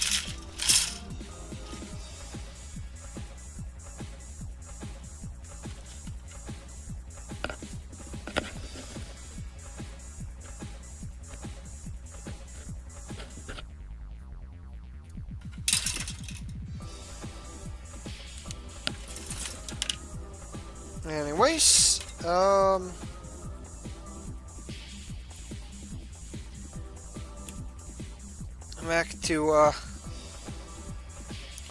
back to snapping.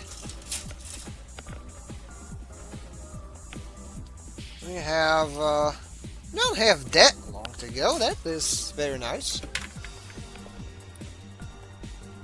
Here we go.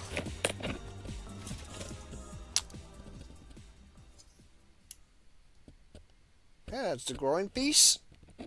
Dang it. An awkward angle. This one is... that's because I had it backwards. I feel like a retard.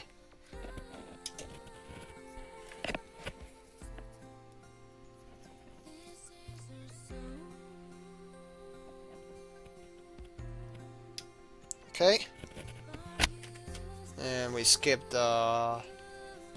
this one because it's super dry.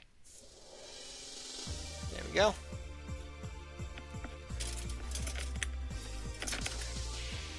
And yeah, I'm just building the groin assembly.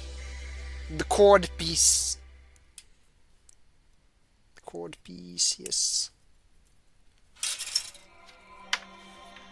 Because for some reason, this thing has to have groin-mounted vents.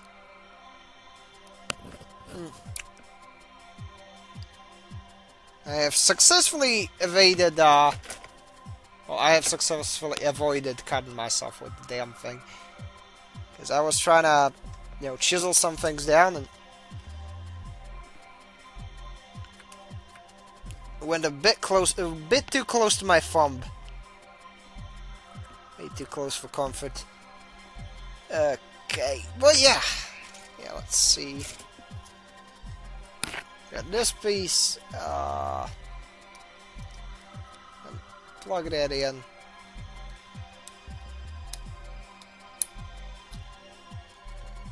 Okay, good enough, I guess.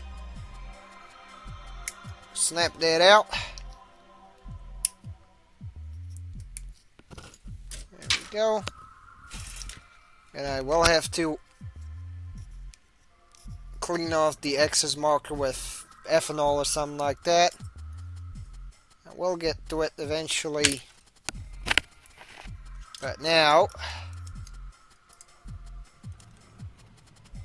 Now, why the... No, that's the rear.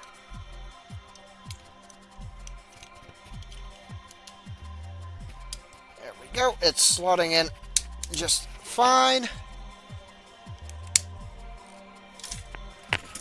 There we go, and then we can... Oh, holy shit, that's a tall mobile suit. You know, I did not realize it at this, up to this point. Like, I like how I go through the Ends wiki page and it's hitting me with Batman toy type variants. That's funny. But anyways, now we go to the rear skirt, which should be in the other box. Put the other box onto the bed, and actually this one doesn't have much left outside of Beam Saber, so I'll just clip them out and toss the runners.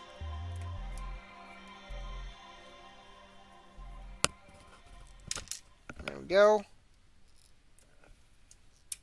One saber, two saber, green saber, blue saber, Beam Saber.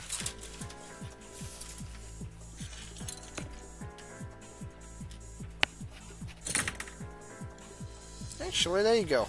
Beam Saber. Beam Saber.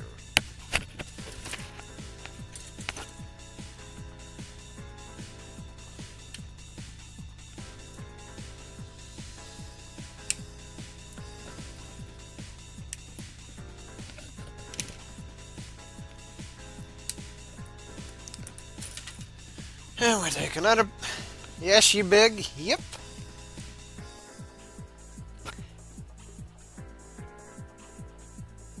Like snow camo specs, very needed. Yeah, come to think of it, I will be kind of curious, you know, once I build this, and I get around to building the Zogok, which I also have, which I wanna weather at some point. I will be very curious how the two match up, like in terms of height, because the Zogok is a big fellow. This, you know, Marita's mobile suit here, she's a pretty big one, so it does make me curious.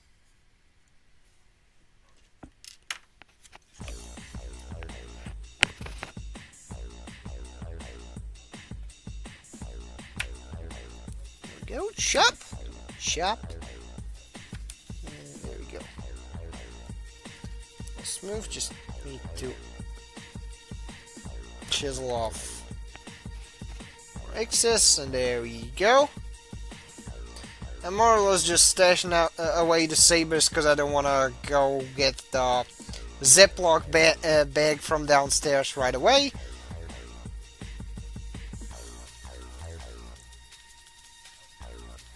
You know, what can you do? Right.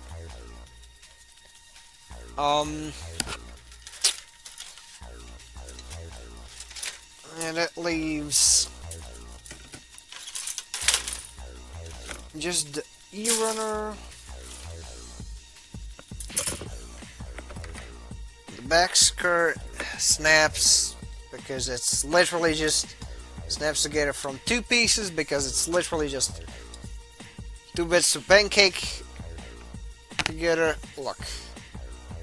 There we go.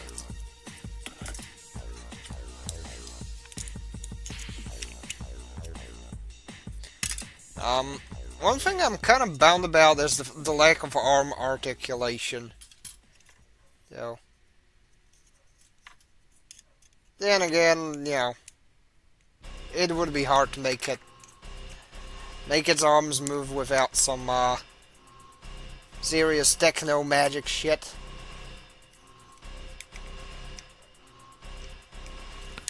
Let's be fair here.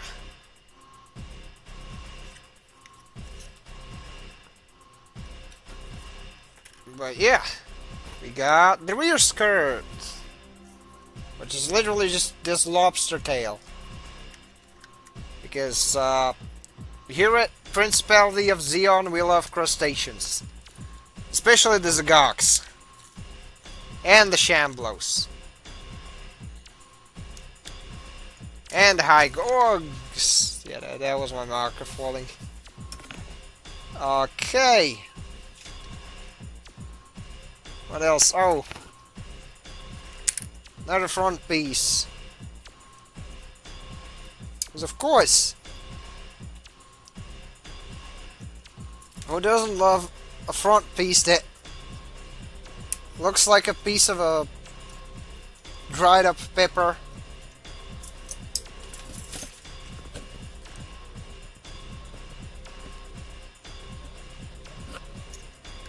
Crab gang, yep. Crab gang. Crab people, talk like, they taste like crab, talk like people, crab people, crab people. And I still love that South Park bit. Even though, these days South Park has been kind of mid. Then again, that's largely because of the format. There are, I don't know, it definitely feels a lot more that they're trying to, you know, stay on top of whatever the current thing is. And you know, the thing is, the issue with trying to, you know, chase the headlines, so to speak, is that sometimes a thing can have multiple angles. Sometimes a thing can be, you know, disproven. Sometimes a thing can just, you know, sometimes it's just a rumor. Sometimes, you know, new developments happen. So if you, you know, try to riff off of nice quad piece. I mean, yeah.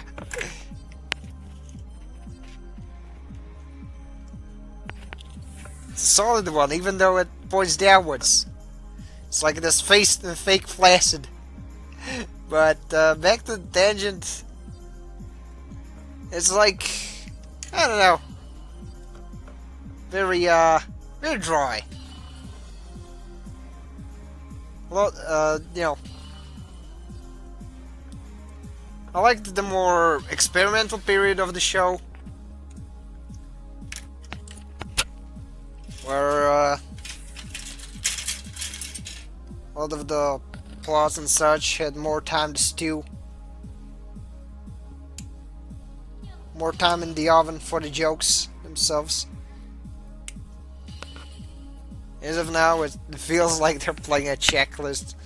Like, oh yeah, this happened, so we're gonna talk about the thing that happened. And it's like, that's not how you do comedies. At least not ones that, you know, that can last longer.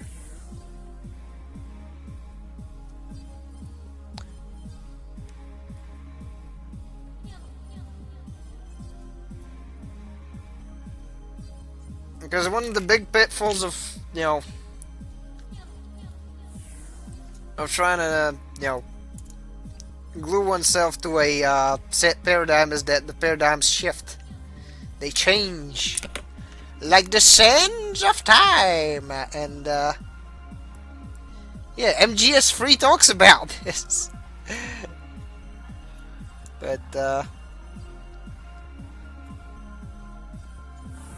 point being, some things can definitely age like fine wine. Some things can definitely age like milk.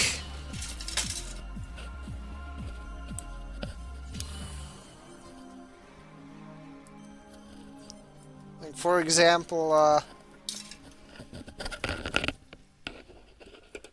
lot of the early 2000s hysteria about the state of the earth, you know, has been greatly exaggerated.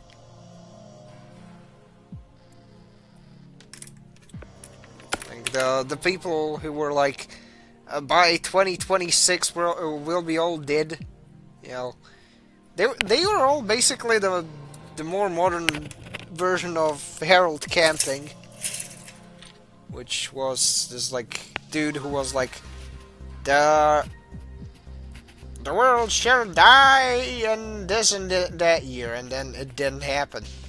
It's like, okay.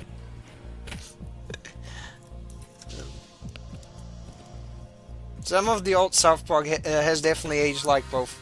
Yeah, yeah. Like,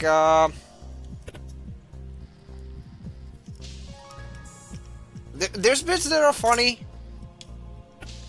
The, but at the same time, like, the doubling back on the man bear pig was pretty lame.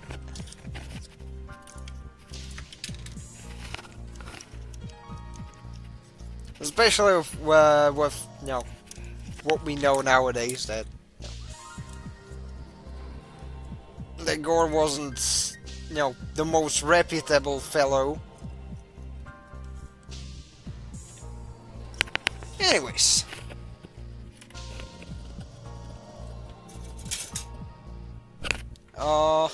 Back to Bell Pepper. Back to Bell Pepper. I remember reading a magazine as a kid and saying we'd have a lot more jetpacks by now. Next year, this time for sure, trust me. Yeah.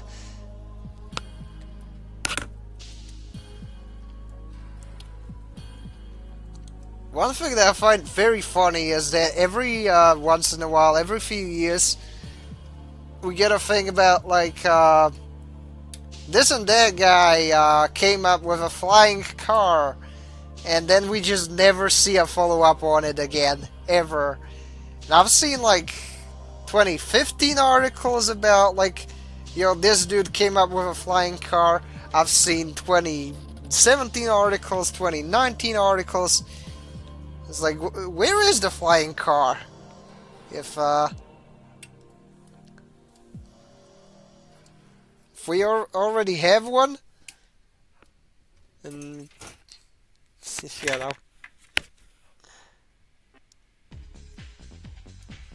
Why did it not hit production? I know it's very much a novelty item, and it's probably not like gotta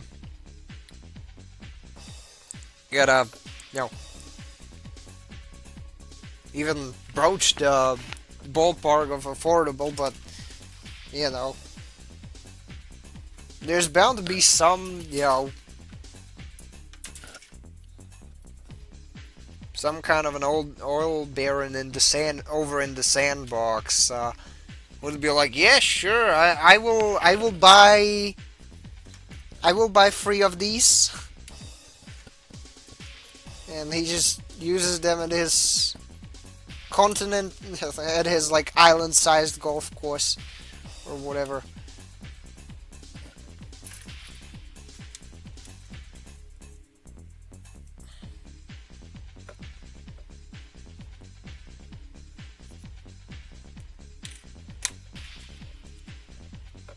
Anyways, we are getting to the front skirts. I have a few PS3 games I need to buy before they take the store out back and finish it off. There's a reason we don't have flying cars. There would be so many accidents. I mean, yeah, that too. Because you don't, because at that point you'd be not on, you don't not sorry. What a tongue twister. You would not only have to watch out for the retards on the road, you would also have to watch out for the retards in the sky. Yeah. Now.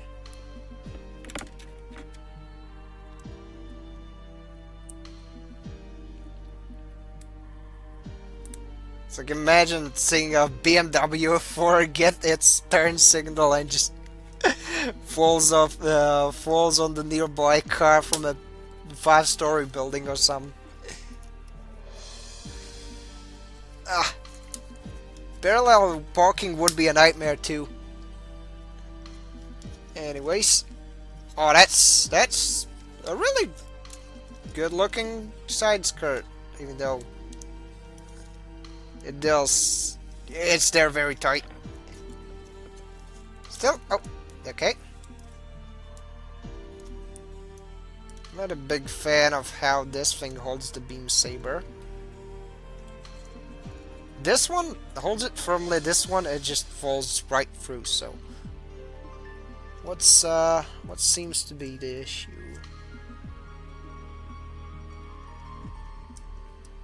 Could be an angle thing though. Like the saber holds just fine. This hand.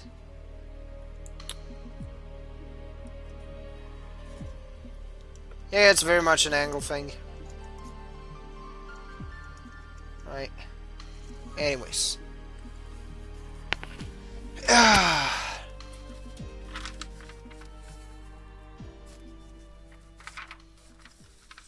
There's these, but I think I skipped a step.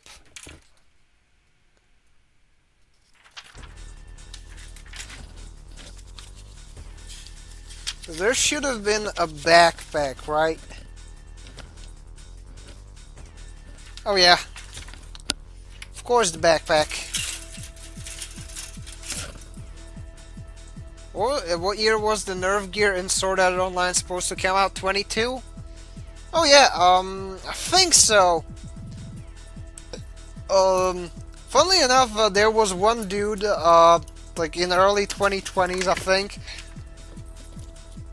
I think it was like 22 on the spot, who straight up made a VR headset with a bunch of shaped charges that would like you know, blow your brains out if you lost or you know, died in the game, which I do find funny. You know, it's what many call the scientific obsession of scientists to make the Torment Nexus from the hit novel Don't Make the Torment Nexus.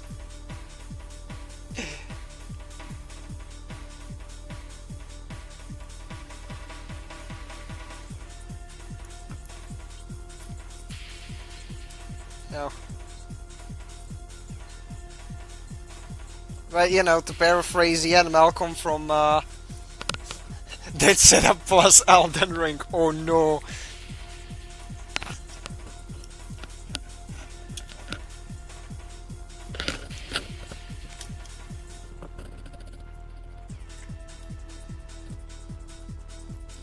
Or Super Meat Boy. Or Hotline Miami.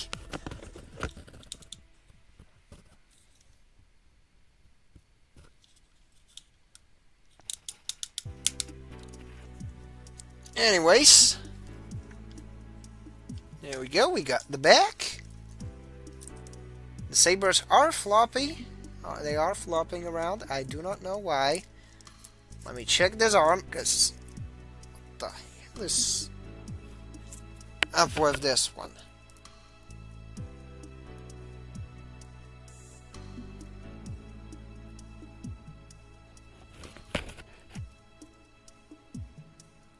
See, I've clicked it into the arm. What's the issue with this one? I don't... Oh, so it's supposed to like... I don't think... Let me check.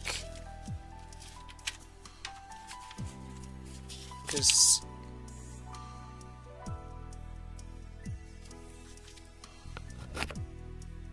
It's holding this silly saber. Oh, the other one's holding it in a fucky way too. So yeah, it is very much an angle thing. I was like, is there anything wrong with one of them arms? And no, it's just made that way. But yeah, now for the bell peppers. Right. Right, Narita. Sit here. And I will get these bits sorted.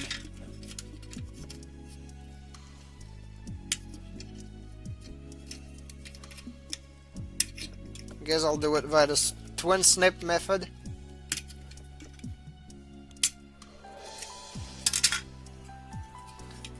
I need a slightly better angle on these.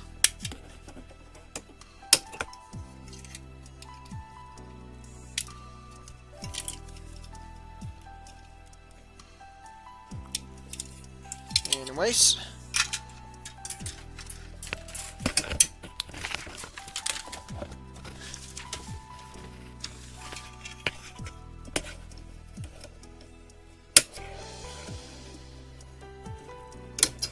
Now.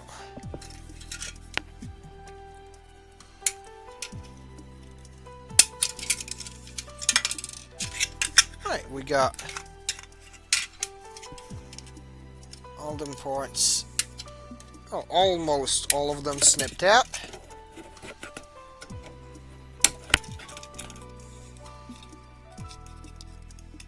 Okay. And now I just gotta clean off the nubs.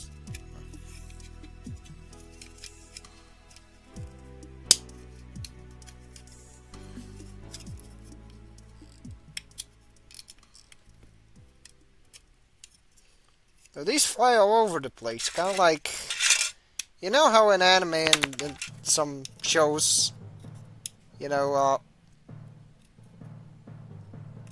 you sometimes have a very, let's just say buxom character. They are like, oh yeah, I will put on this, this flannel, shirt, you know. And it's gonna be so nice. And then puts it on, and then there's a couple buttons just fighting for their lives and then flying off. Like a supersonic projectile. Probably gonna dome some unfortunate sword in the general direction.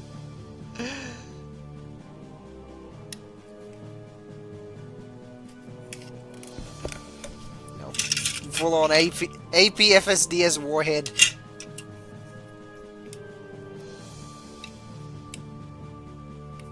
Right now I am being assailed by similar projectiles, though this time it's coming from the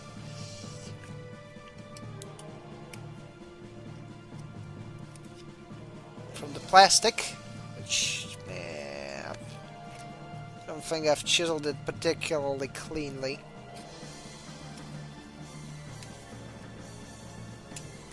Then again, the angles are very fucky on this one, so it's a bit harder not to fuck up.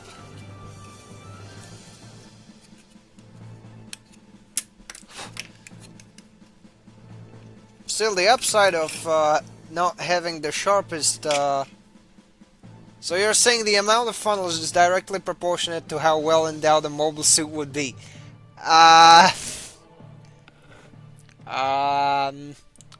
I mean, if you look at the Double Zeta's game Hulk, maybe, but I'm more or less talking about the whatchamacallit, the bits of plastic that keep flying about as I try and snip off the nub marks. But it's it is a fun theory. I mean, the Cubile has a big butt. Hamon has a big butt. The funnels are, you know, stored in the butt flap.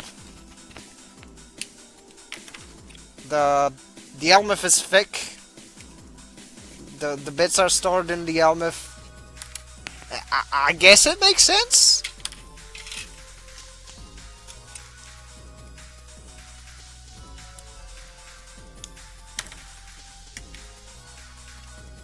Though that would not explain why the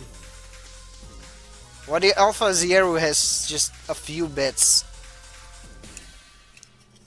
on the back skirt, even though it is huge.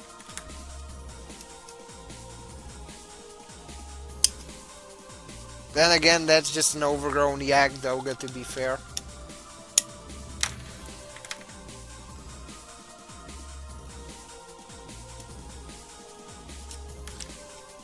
Go. Here are even more lobstery bits. I guess lobstery bits. It looks like, you know, whatchamacallit, bell pepper. Memphis is always happy to see you. So is the Riesel and the Zeta too, I guess.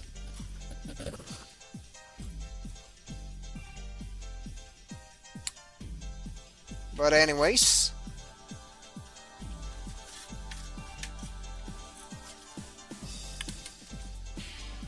Yeah. H2. Fuck it. Put off the H runner back here. Seems like that was not the best idea.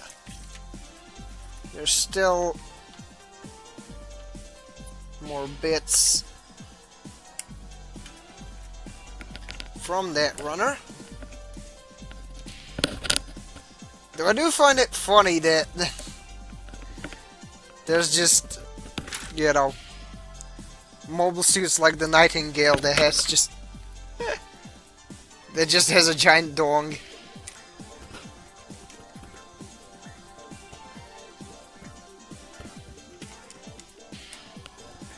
Classy, I guess.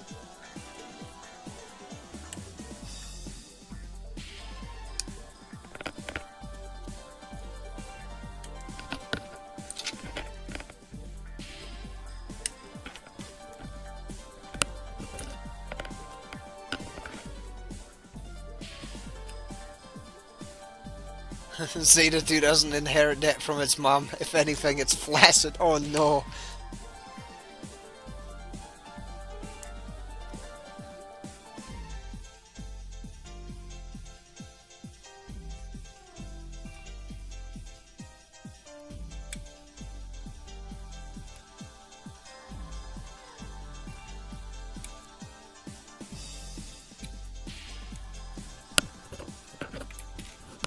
You know, it would be funny.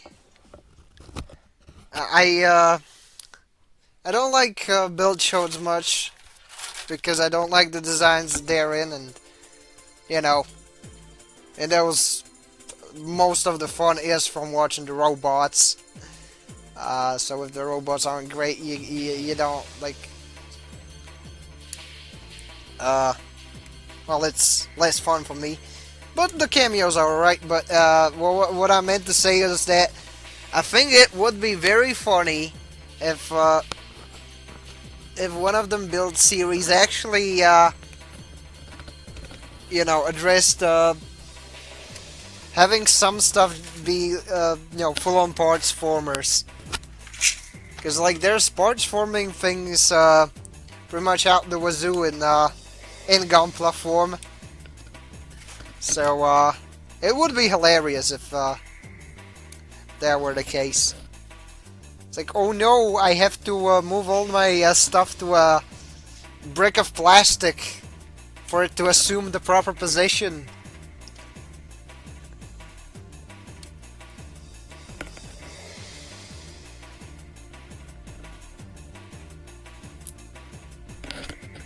Then again, you know,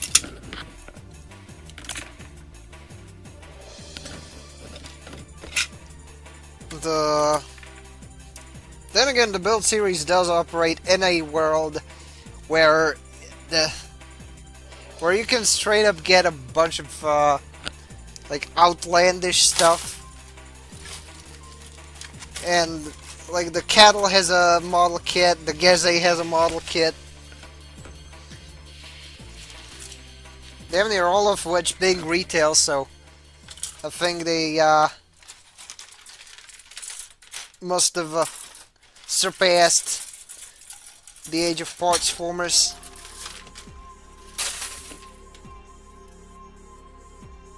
And then magically retroactively replace every instance of parts forming on older kits too. Which is funny to think about. This would be. Okay.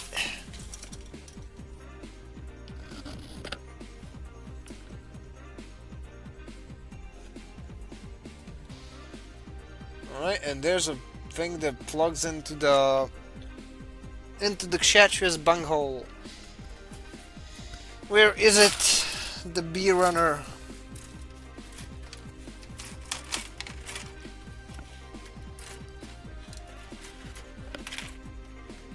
Where is the plug for the bunghole?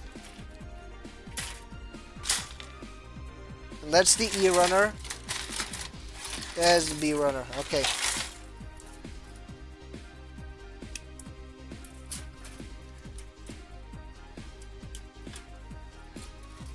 But yeah, the Kshatriya, this miniature bit basically plugs up the hole for the stand.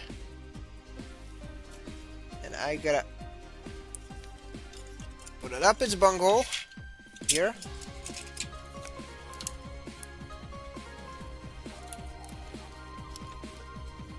And it surprisingly holds on tight. Also, there's the whatchamacallit, Action Base 1 adapter. Now, where was I? Oh yeah, trying to assemble all this.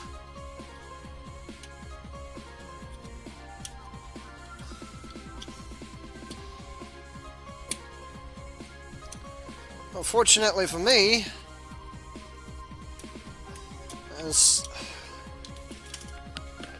this whole structure on the back is a lot simpler than I was worried it would be. So pretty much the grabby hands, they go into here.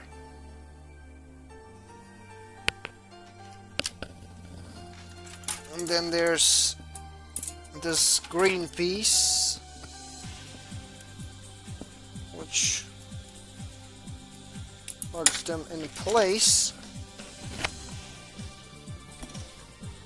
But yeah,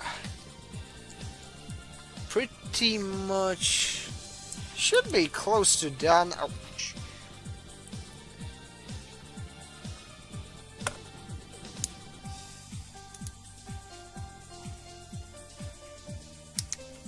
Alright, if I lock that in. Oh yeah! Look at this. Go Gadget Silly Arm! Okay. That's pretty cool. I can vibe with that.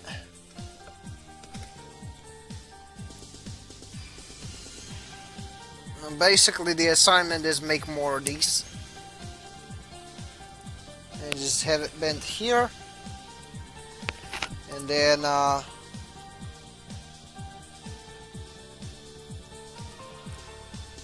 then pretty much get this one in, bent like that, and just snap out the remaining ones.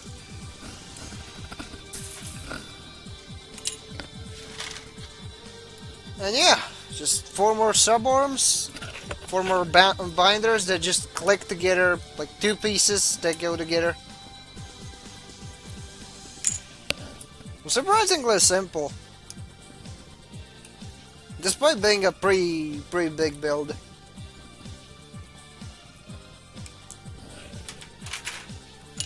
Most of the stuff anyway is just things that sandwich together.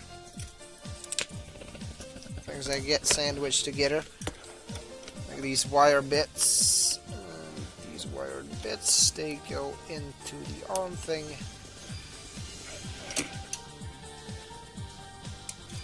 Of course, get snapped. And I should probably snap out the rest of these to make it easier for me. Just make them all on the fly.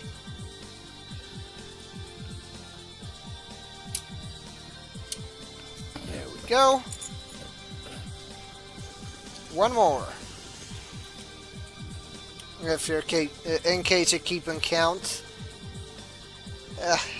Frankly, the most bothersome part of this build was doing the whole pre-painting thing. Because, in case you've noticed that, I had to do 4 white dots on each of the funnels, and there's like 24 of those, so yeah, it was not pleasant.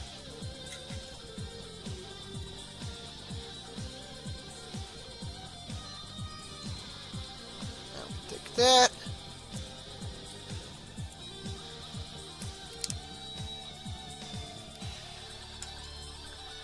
Okay. Go gadget grabby hands are getting built.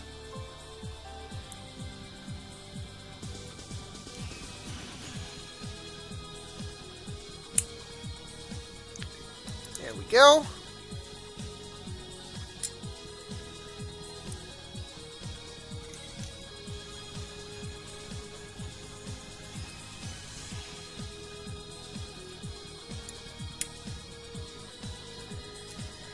And just one more.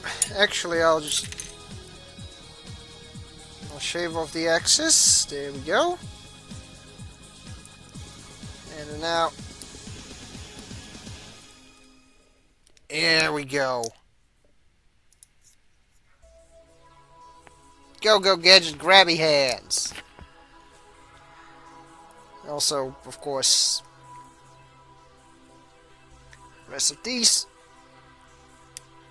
Push them in. Unrelated, but outside of mecha stuff that I am in, well, I have on my to-do list. Well, outside of mecha insane and stuff that I do have on my to-do list is well, to watch list and partially in progress. Or well, I've started and almost finished the whatchamacallit, My Dress Up Darling with my GF. She's really into making making all sorts of clothes by hand or by sewing machine. So it's like, you know, it's very much a treat for her, and of course, you know. And of course, Haruhi. I have started Haruhi, but I cannot finish Haruhi because, well, my GF used to watch it back in the day, yet she has not finished it. And she told me that it would be a bit of a dick move if I watched ahead. So I'm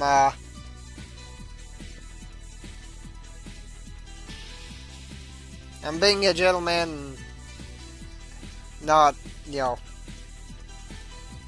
not binging the damn thing, even though it's a fun series. So I am very tempted to.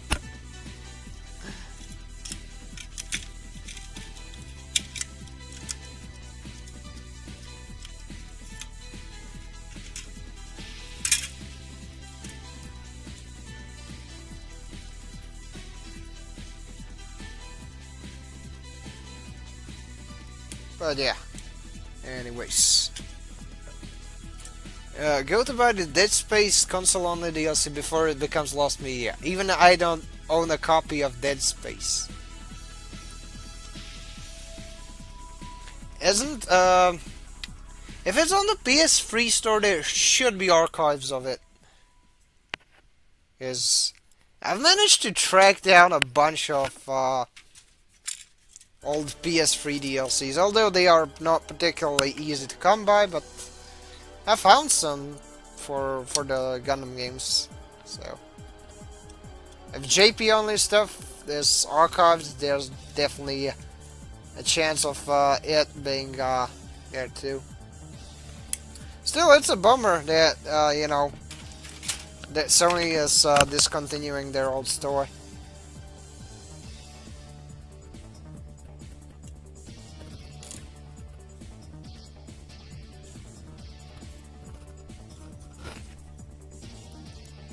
It's like they're already since they're ditching physical, might as well retain digital, but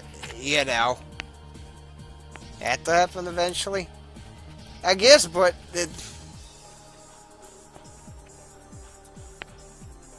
it's like you know.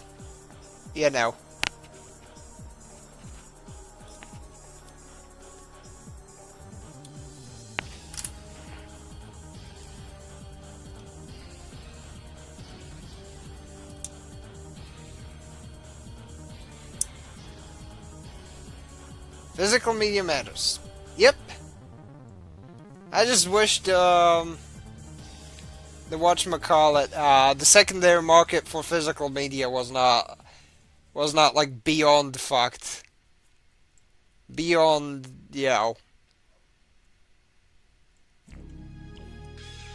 'cause, I mean like the PlayStation guys discontinuing physical does not help in the slightest, but there is a serious price gouging market, price gouging effect in the secondary markets already. So yeah, I can't imagine that helping things. Gundam, a man of culture, I see. Imagine if they stopped selling Gunpla. Yeah, that would suck too.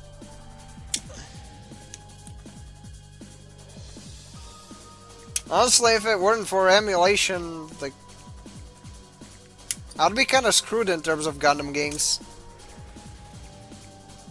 Because, like, up until recently, there was almost nothing on PC.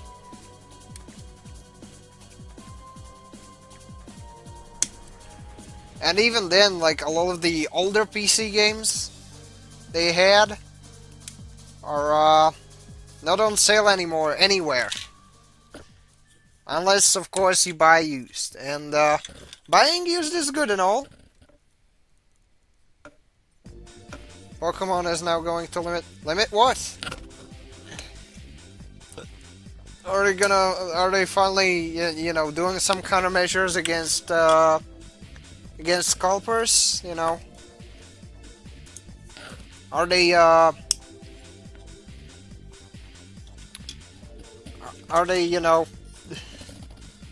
scrambling out actual hit squads? Because that'd be funny. That'd be at least something. Well, still better than Nintendo's usual frivolous lawsuits.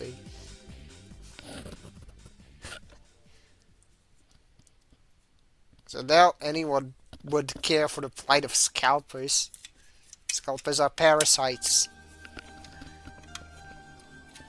Which would be an offensive comparison, because parasites, for the most part, are at least in some semblance decent for the ecosystem. I mean, yeah, mosquitoes suck. Yeah, mosquitoes should be eradicated, but at the same time, mosquitoes are food for some very specific species, and therefore we cannot, wipe them off the face of the planet. Scalpers, on the other hand, I will leave that up to your imagination. For I do not wish to glow post.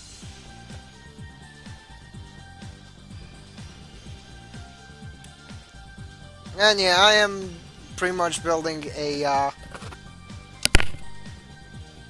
Kshatriya. If the wallpaper bits didn't give it away.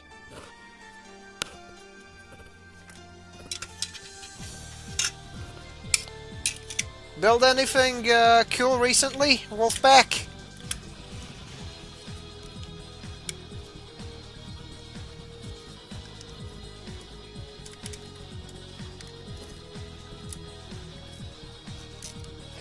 go.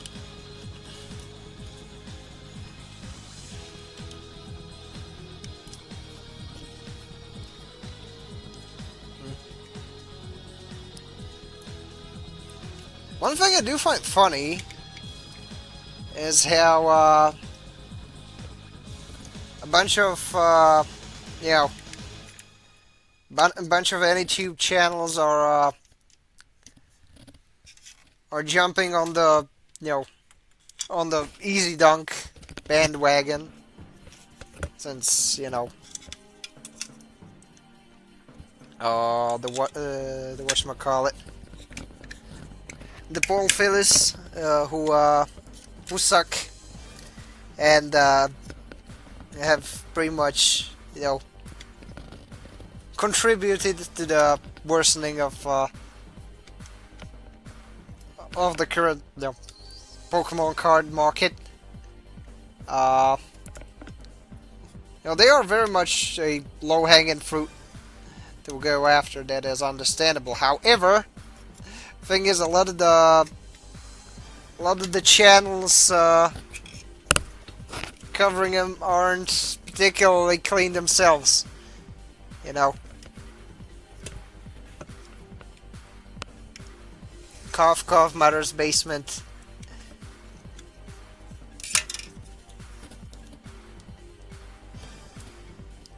Cough, cough, a bunch more other channels.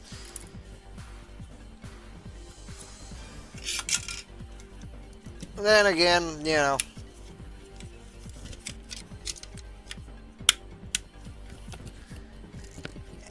a lot of, you know, most of big players in that sector are hardly grassroots. Like, you know, the oh no, Mecha is dead actually guy is currently being roasted by JP Twitter. Like, that guy's got some not particularly negligible brand deals, let's just say, with a major publisher.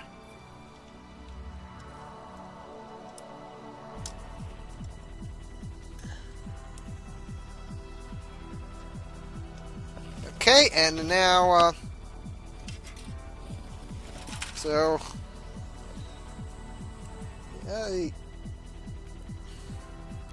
that is one of the things that kind of fuels my cynicism on this front.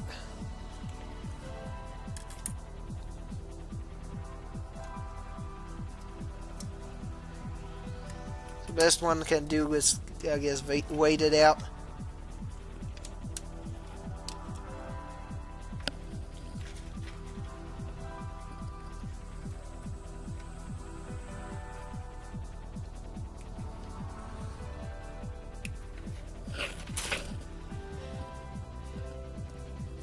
Yeah, well, anyways, I am nearly done, actually, with the whole model kit. I just need to get these white and yellow parts, get that into the camera shot. These little thingamajigs. Oh, it's already keeling over, oh no. You got one job, Kshatriya, to not fall over. I know it's not particularly easy because these binders are pretty heavy, but it's definitely putting up a valiant effort anyway. Anyways.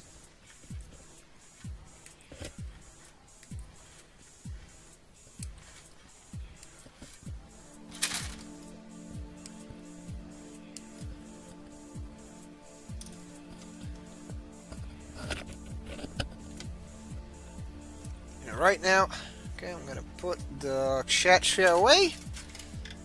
I'm just gonna snip out the rest of these. This one I can pretty much just pop into this side one. Oh, dang it. Okay, and oh, there we go. Sweet. It's got the double layer scattering beam cannon thing.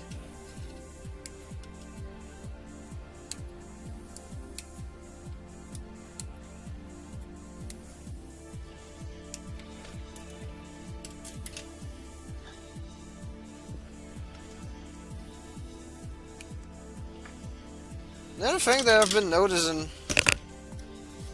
it's been happening a lot more, is apparently there's a bunch of people making videos on some reviewer dude who's like cardinal sin as being just slightly annoying on the internet.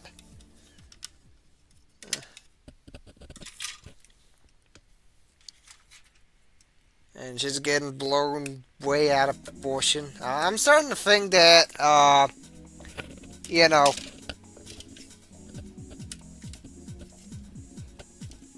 I'm starting to think that some people hate to admit it, but they just want, you know, they just want some kind of a punching bag, you know. At once,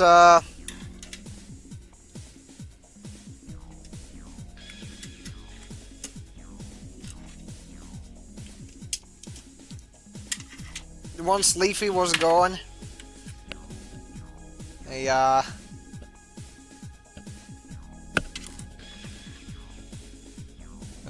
there was a shortage of people, you know, disproportionately whinging about some, you know, mildly annoying entity, and you know, past some point, you know,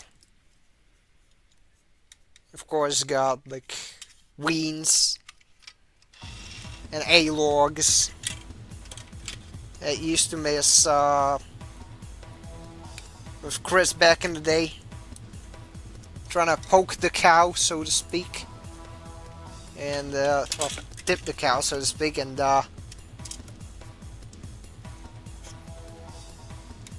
it kind of devolved into this rather appalling trend of trying to, I guess, create the next big thing, create the next train wreck. Though it's all manufactured, and it's kind of fucked up, you know. They're trying to just turn this rando into the new Draken Lord.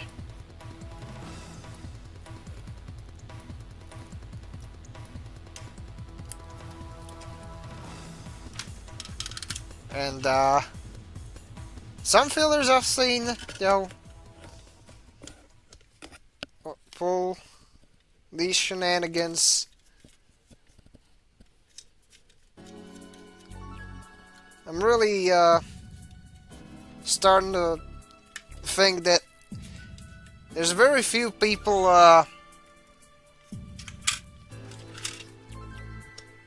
aware of the cautionary tale of the original A-log. You know,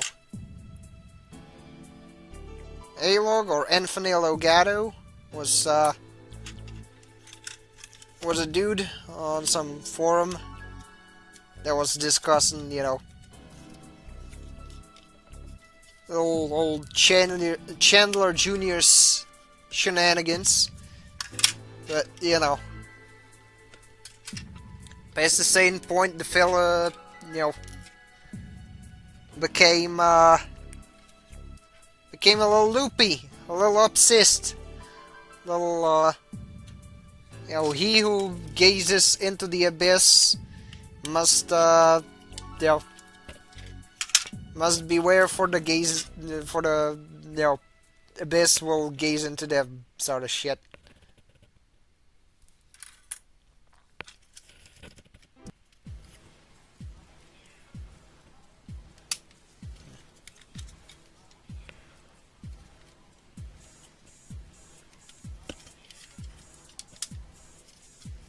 And if I hit a quota for every single time the this tale repeated with some other figure, you know, or A-logging kinda extracts a heavy toll on the sanity of the person involved, and perpetuating the A-logging, I'd probably make enough money to not have to work for pretty long. Let's to be fair, but anyways, back to something more Gunpla related. Look, where is it? Okay, I gotta angle the binders and get all that sorted.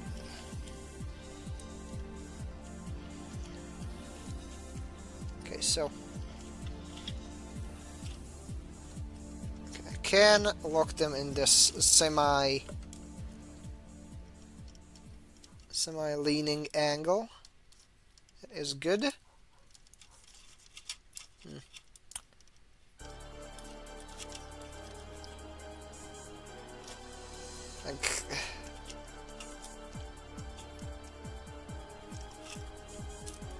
If you want a good case in point of my previous tangents, look at Jersh, like modern day Jersh. Dude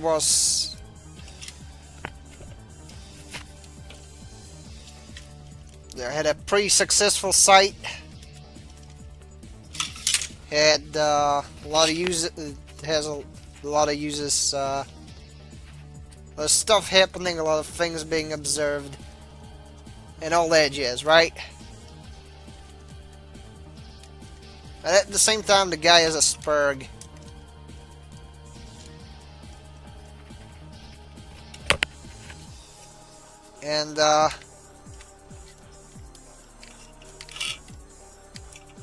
And whenever anything anime gets brought up, he chimps out.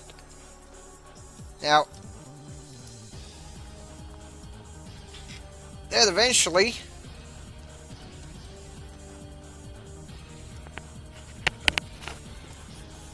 gets the guy in trouble. 'Cause guess what?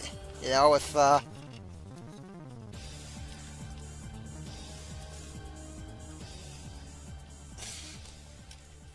people dump shit like that, the blowback is, well, not the blowback is. I meant to say that, you know, it's pretty hard to maintain any bridges with that attitude, and considering the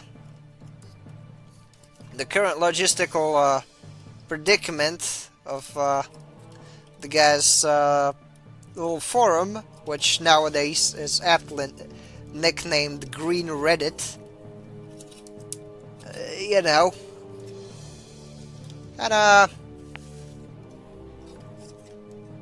it's very much a case of someone's hubris, you know, being in their undoing. But anyways, sorry for yapping too much. I've finished the chat for you. Yeah. But yeah, I am going to call it for today, and yeah, thank you all for joining in, and yeah, this has been the Short Lad, signing out.